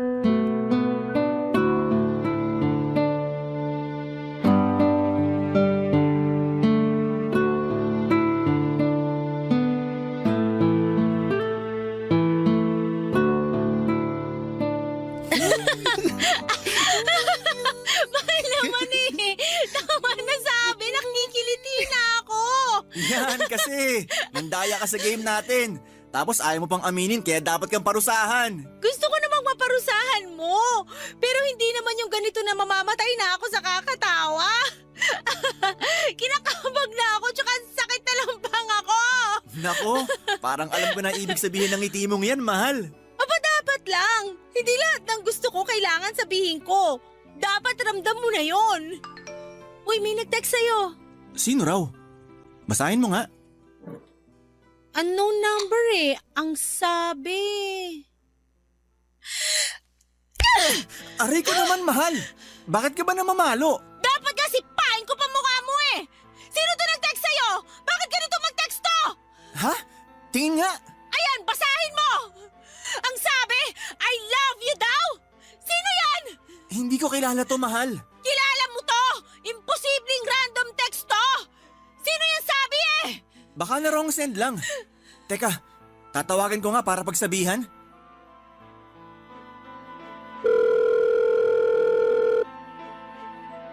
Hello? Ma'am Crisel? Sinong Crisel yan, ha? Boss ko. Boss mo? Oo, yun nakwento ko sa'yo. Akin na nga yung cellphone mo. Hello? Raila Ito ba naman. yung Crisel? Ako nga. Eh ikaw, sino ka? Makinig ka ha? Ila-loudspeaker ko to. Sino ba to? Ako lang naman si Raila, girlfriend ni Tuti. Yung sinabihan mo ng I love you. Oops! Sorry. Na-wrong send lang ako, ate. Medyo lasing na kasi ako kaya naduling na ako sa mga contacts ko. Siguraduhin mo lang. Dahil kung hindi... Wala naman akong intensyon na landiin yung boyfriend mo Akin na nga yung cellphone ko. Pasensya na po kayo, Ma'am Crisel. Hindi na po mauulit. Humingi ka rin ng pasensya sa kanya, mahal. Ayoko! Bakit ako hingi ng pasensya dyan? Raila naman. Alalahanin nung boss ko pa rin to. Pasensya na. Walang problema. Basta next time, dahan-dahan sa pagiging palengkera ha. Ang cheap mo kasing pakinggan kanina O siya, bye! At ako pa talaga yung cheap na palengkera? Ang kapal ng muka! Mahal, huminahon ka nga muna. Paano ako hihinahon nakakabastos yung Crisel na yon? May I love you pang nalalaman? Akala ba niya naniniwala ako sa kanya na wrong send lang siya? Malay mo nagsasabi naman siya ng totoo. Tsaka base sa boses niya, mukha siyang lasing. Baka naman lasing-lasingan para maharot ka niya. Umamin ka nga. May namamagitan ba sa inyo nung babaeng yon? Siyempre wala. Paano kung may iba ka na pala tapos kunwari ka lang na masaya ka pa sa akin? Wala akong iba. At hindi kunwari na masaya ako sa'yo dahil masaya talaga ako sa'yo. Pero hindi pa rin ako naniniwala sa Crisel na yon. Malakas yung kutob ko na nagpapalusot lang yan. Sinadya niya na mag-send ng I love you sa'yo. Kung sinadya man niya yon, mahalaga hindi ako nag-respond. Tsaka ako rin naman nagulat sa text niya Naku, Tuti, umayos ka! Alam mo na kahahantungan natin! Hindi mangyayari yan dahil mahal kita. Papadudot doon ko na nga kinuwento kay Raila ang tungkol kay Crisel. Kilala naman niya ang boss ko sa pangalan pero hindi niya akalain na korsonada pala ako nito. Pero nilinaw ko sa girlfriend ko na wala akong gusto kay Crisel. At dahil may tiwala naman sa akin si Raila ay nagkabati rin kami ng araw na yon. Abot langit ang kaba ko at patong-patong na inis naman ang naramdaman ko kay Crisel dahil sa pagte-text niya sa akin ng I love you. Kinabukasan sa trabaho ay nagsorry siya sa akin at nakainom lang daw talaga siya ng mga panahong yon. Akala ko ay okay na pero hindi pa rin pala, Papadudot. Alam ni Crisel na may girlfriend na ako pero hindi pa rin siya tumigil sa kakalandi sa akin. Kahit na kinausap ko na siya at sinabihang hindi ako komportable. Minsan kahit na rest day ko ay nagtitext siya sa akin para lang magpahatid sundo sa mga personal niyang lakad, Papadudot. Nag-o-offer na lamang siya ng extra pay pero tinatanggihan ko siya. Barangay Love Stories. Papadudot dahil sa pagtanggi ko kay Crisel na ihatid sundo siya tuwing rest day ko, ay hindi naging maganda ang imahe ko na nakarating sa boss namin. Nang mga panahong yon ay kakaisang buwan ko pa lamang sa trabaho. Hindi pa ako nare-regular at natatakot ako na baka makaapekto ang mga pinaparating niyang negatibong komento tungkol sa akin sa boss namin kapag lumabas ang evaluation ko. Bukod doon ay laging pinagmamalaki ni Crisel na marami siyang kilalang abogado kaya wala raw akong laban sa kanya sakaling magreklamo ako. Ka-close din niya ang karamihan sa mga katrabaho namin at kampi ang mga ito sa kanya. Sa katunayan, may isang beses na narinig kong pinagchichismisan nila ako. Nagsipulasan na lamang sila noong makita akong dumating at dahil maliit lang naman ang opisina namin ay talaga namang dama ko kapag meron silang pinag-iinitang empleyado. Isang araw ay hindi na ako nakatiis kaya kinausap ko na nga si Crisel. Papa Dudo.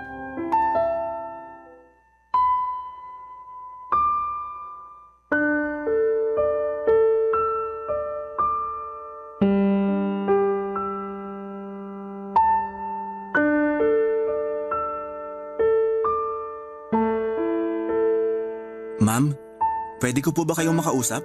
Marami akong ginagawa eh. Tungkol saan ba yan? Hindi na kasi ako komportable na laging bukang bibig ng mga tao rito sa kumpanya. Kung pagchismisan nila ako, akala mo nakagawa ako ng masama. Nako, maling tao ang kinakausap mo, Tuti.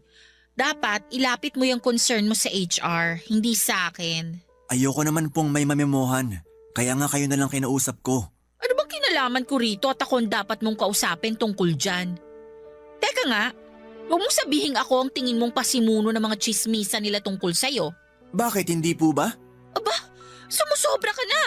Baka nakakalimutan mong mas mataas pa rin ang posisyon ko sa'yo. Hindi ko po nakakalimutan yun.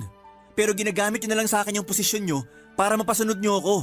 At nung hindi nyo ako nakuha, siniraan nyo ako sa mga katrabaho natin dito. At kahit na sa boss natin, kung ano-ano pa rin yung sinasabi nyo. O ngayon, alam mo na kung anong kaya kong gawin. Mali ka talaga ng binangga. Matagal na akong nagtatrabaho rito. Kabisado ko na ang galawan ng bawat empleyado, lalong-lalo na ni boss. Higit kanino man, ako ang pinagkakatiwalaan niya dito. Mabigat ang timbang sa kanya ng mga ginagawa at mga sinasabi ko rito. Kaya ingat ka, Tuti. Pwede kong bulungan si boss pag nairita ako sa'yo. Pero wala naman akong ginawang masama sa inyo para siraan nyo. Wala nga, pero matigas ka eh. Hindi ka madala sa mga pasaring ko sa'yo. Hindi ka makuha sa simpleng paglandi. Masyado kang loyal dun sa girlfriend mong palingkera. Huwag mong pagsasalitaan ng ganyan ng girlfriend ko. Labas siya rito. Oh, ang sweet naman, pero nakakasuka kayo. Sa bibig nyo na mismo galing. Nilalandi nyo ako kahit alam nyo na may girlfriend ako. Sino sa atin na nakakasuka? Hoy, magdahan-dahan ka sa sinasabi mo. Nagsasabi lang naman ako ng totoo. In case nakalimot kayo kung hanggang saan lang kayo. Alam mo, so far, ikaw pa lang yung bukod tanging lalaki na hindi ko nakuha. Lahat kasi ng nilandi ko, bumibigay sa akin.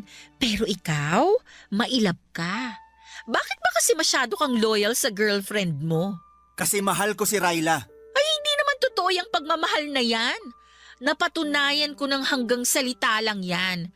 Sa una lang yan masaya, pero sigurado ako na sa bandang huli, masusuka ka na sa umay. Sigurado ako, iiwan ka rin ni Ryla. Kasi, ganyan ka lang. Anong ganito lang ako? Yung walang binatbat, walang ipagmamalaki. Yung tipong dehado pa na maregular sa trabaho. Kaya sigurado ako na kapag hindi ka natanggap dito, back to zero ka na naman. Wala kang karapatang sabihin yan. Hindi mo ako kilala. Hindi na kita kailangang kilalanin ng husto para masabi ko na wala kang kwenta. Kilala na kita dahil inoobserbahan kita. Di ba ilang job interview na ang binagsak mo bago ka nakapasok dito sa amin? Paano mo nalaman yan? Siyempre, close ko yung HR dito. Close ako sa lahat ng empleyado ron. Kaya marami akong alam sa'yo. Pero hindi naman basihan yun para tratuhin mo ako na para bang wala na akong mararating sa buhay. Mas malayo ang mararating mo sa buhay kung papayag kang makarelasyon ako. Pwede kitang ilakad sa boss natin para mapabilis ang evaluation mo. Mare-regularize ka. Tapos, kukumbinsihin ko siya na i-promote ka para tumaas agad ang sahod mo. Lahat ng yon, kayang-kaya kong gawin. Basta pumayag ka lang sa gusto kong mangyari. Ayoko. Hinding-hindi ako papayag sa gusto mo. Eh di sige. Ikaw ang bahala. Pero tandaan mo, ikaw din ang kawawa. Minsan kasi, dalasan mo rin yung paggamit dyan sa utak mo. Wala kang mararating kung puro ka na lang puso. Papadudot ang mabuting intensyon ko na kausapin ng maayos si Crisel at ipaliwanag ang nararamdaman ko tungkol sa buong sitwasyon namin ay minasama niya. Hindi ako natuwa sa nangyari pero mas may ikinagalit pa ako. Yon ay ang matapos niyang totohanin ang sinabi niyang mas sisiraan ako. Hindi lang sa boss namin kundi sa lahat ng kapwa namin empleyado sa kumpanya. Ang sama-sama ng loob ko noon kay Crisel at kahit na ayaw kong magpaapekto ay hindi ko pa rin naiwasan. May isang beses na kinausap na ako ng boss namin para pagsabihan tungkol sa mga sumbong at paratang ni Crisel sa akin at hindi naman ako nakasagot kasi biglang bumalik yung nararamdaman ko tuwing may job interview ako. Yun bang kinakabahan at nauutal. May mga araw din na para bang ayaw ko nang pumasok sa trabaho at lahat ng yon ay naikwento ko kay Ryla. Galit na galit ang girlfriend ko. Nagsabi rin ako sa kanya na gusto ko na lamang mag-resign. Inunawa ako ni Ryla at sinuportahan niya ang desisyon ko. Mabilis nga na lumipas ang 1 linggo at nagulat na lamang ako dahil biglang sumulpot sa nirerentahan naming apartment si Crisel, papadudot.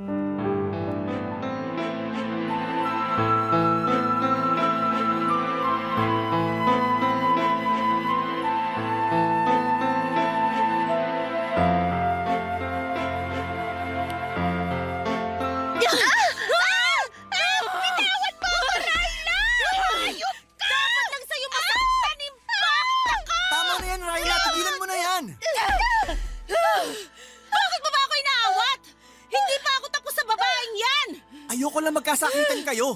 Magkakasakitan talaga kami kasi ang kapal ng mukha niya pumunta rito! Mas makapal ang mukha mo! Anong sinabi mo? Mahal naman. Nakakabwisit! Ano ba kasing ginagawa niyan dito? Bakit ka ba kasi pumunta rito sa apartment namin, Crisel? Tsaka paano mo nahanap tong address namin? Eh di tinanong ko sa HR, tanga! Hoy! Bawal yung ginawa mo! Wala ka nang pakialam doon! Bubunutin ko talaga lahat ng buhok mo sa anit eh! Mahal, huminahan ka nga muna. Hindi mo pa sinasagot yung tanong ko. Bakit ka pumunta rito? Gusto ko lang talagang humingi ng sorry sa'yo. Kasi kung hindi dahil sa akin, hindi ka magre-resign sa trabaho. Hindi ko naman sinasadya na siraan ka sa boss natin at sa iba pang empleyado. Sorry na, Tuti. At sa palagay mo, may magagawa pa yung sorry mo? Hindi ikaw ang kinakausap ko kaya manahimik ka! Paano kung sabihin kong ayoko? May magagawa ka ba? Ay, kahit kailan talaga wala kang class. Ang ingay mo? Ikaw ang walang class! Malandi ka! Ano sabi mo? Sandali, okay? Hindi tayo magkakaintindihan kung ganyan kayo eh. Ikaw, Crisel, kung yun lang naman pala pinunta mo rito, nag-abala ka pa talaga. Nakukonsensya kasi ako. Hindi ako pinapatulog sa gabi tuwing naaalala ko yung nangyari. Kaya nga sinabi ko sa sarili ko na gusto kitang makita para naman makahinga ako ng tawad sa'yo ng personal. Okay na yon. Pinapatawad na kita. Ganun lang yon? Patatawarin mo agad yung haliparot na yan? Hoy, Tuti! Parang wala naman yata sa lugar yung pagiging mabait mo! Sa kanya na mismo nang galing, siniraan ka niya sa boss nyo at sa lahat ng tao sa trabaho, kaya ka na pag-initan! Oo nga. Pero para matapos ng lahat at umalis na si Crisel dito, sige, handa naman akong patawarin siya. Ewan ko sa'yo! Para naman nagtatanga-tangahan ka! Makakaalis ka na, Crisel. Huwag ka na rin magpapakita sa amin. Teka lang, sandali! Ano ba bang kailangan mo? Pinatawad ka na ng boyfriend ko! Umalis ka na dito! Teka, madaling-madali ka naman na umalis ako. Aalokin ko pa nga si Tuti na bumalik sa amin para magtrabaho. At bakit naman niya gagawin yon? Para maging personal driver mo? Tapos magpapahatid sundot ka? Ryla, huwag ka naman magsalita ng ganyan. Ang kapal kasi ng mukha niyang babaeng yan eh! Sige na kasi. Umayag ka na, Tuti. Sorry, pero ayoko na ulit bumalik sa kumpanya na yon. Kaya makakaalis ka na. Tanga lang ang tatangge na hindi bumalik doon. Huwag kang ang tanga, Tuti. Hindi nga raw, di ba? Bingi ka ba? Hindi ka makaintindi? Manahimik ka! Ikaw ang manahimik! Masyado kang mapapel! Napaka-desperada mo! Ayaw na nga bumalik ng boyfriend ko sa inyo eh! Kaya umalis ka na dito bago ko mataluban yung mukha mo! Papadudot na awat ko naman si Ryla nang sabunutan niya ulit si Crisel. Muli ay kinumbinsin naman niya ako ni Crisel na bumalik sa kumpanya na pinagtatrabahuhan niya pero tumanggi muli ako. Pagkatapos noon ay padabog siyang umalis sa apartment namin pero laking gulat namin ni Ryla nang pumunta naman siya kinabukasan. Pero may dala na siyang cake at mga lobo para peace offering daw. Nag-away na naman sila ni Ryla kaya nag-decide na akong ipablatter sa barangay si Crisel para hindi na siya makalapit sa amin. At ganun nga ang nangyari pero pagkalipas ng ilang araw ay may nakarating sa aking balita na panay daw parinig nito sa social media tungkol sa akin. Pero hindi naman ako apektado dahil wala akong ginawang masama. Hinayaan ko na lamang siya kahit na gusto siyang idemanda ni Ryla. Kinatagalan ay tumigil din siya tapos ang huling balita ko ay na-admit na raw si Crisel sa isang mental institution. Thankful ako na hindi rin ako na regular sa kumpanyang yon dahil yung mga sumunod ko namang inaplayan ang siyang pinagtatrabahuan ko na sa ngayon bilang web developer. Sabi nga ni Ryla, redirection daw ang tawag doon kasi alam ng Panginoon na mas may better place pa para sa akin kesa sa lugar na iniwan ko. Kaya nga payo ko sa mga kabarangay natin ay huwag matakot sumubok at huwag din kaagad sumuko. Mabalik tayo doon sa paborito kong Bible verse na tungkol sa pag-aasawa. Yun kasi ang bukang bibig sa akin ni Ryla matapos niyang mag-yes sa wedding proposal ko sa kanya nitong Valentine's Day ng 2024. Sinabi niya sa akin na nahanap na raw niya ang kanyang Kawikaan 19 verse 14 sa katauhan ko. At sa susunod nga na taon ay plano na naming magpakasal ng babaeng pinakamamahal ko na walang iba kundi si Ryla. Hanggang dito na lamang po ang sulat ko, Papa Dudut, at maraming salamat po sakaling mapili po ninyong i-ere sa programa ninyong Barangay Love Stories. God bless po and more power sa inyong istasyon. Ang inyong forever kapuso at ka-barangay, Tuti. Barangay Love Stories. Barangay Love Stories. Kwentuhan naman tayo dito sa comment section. Nagustuhan ng iyong napakinggan? Ituloy yan via live stream sa www.gmanetwork.com/radio.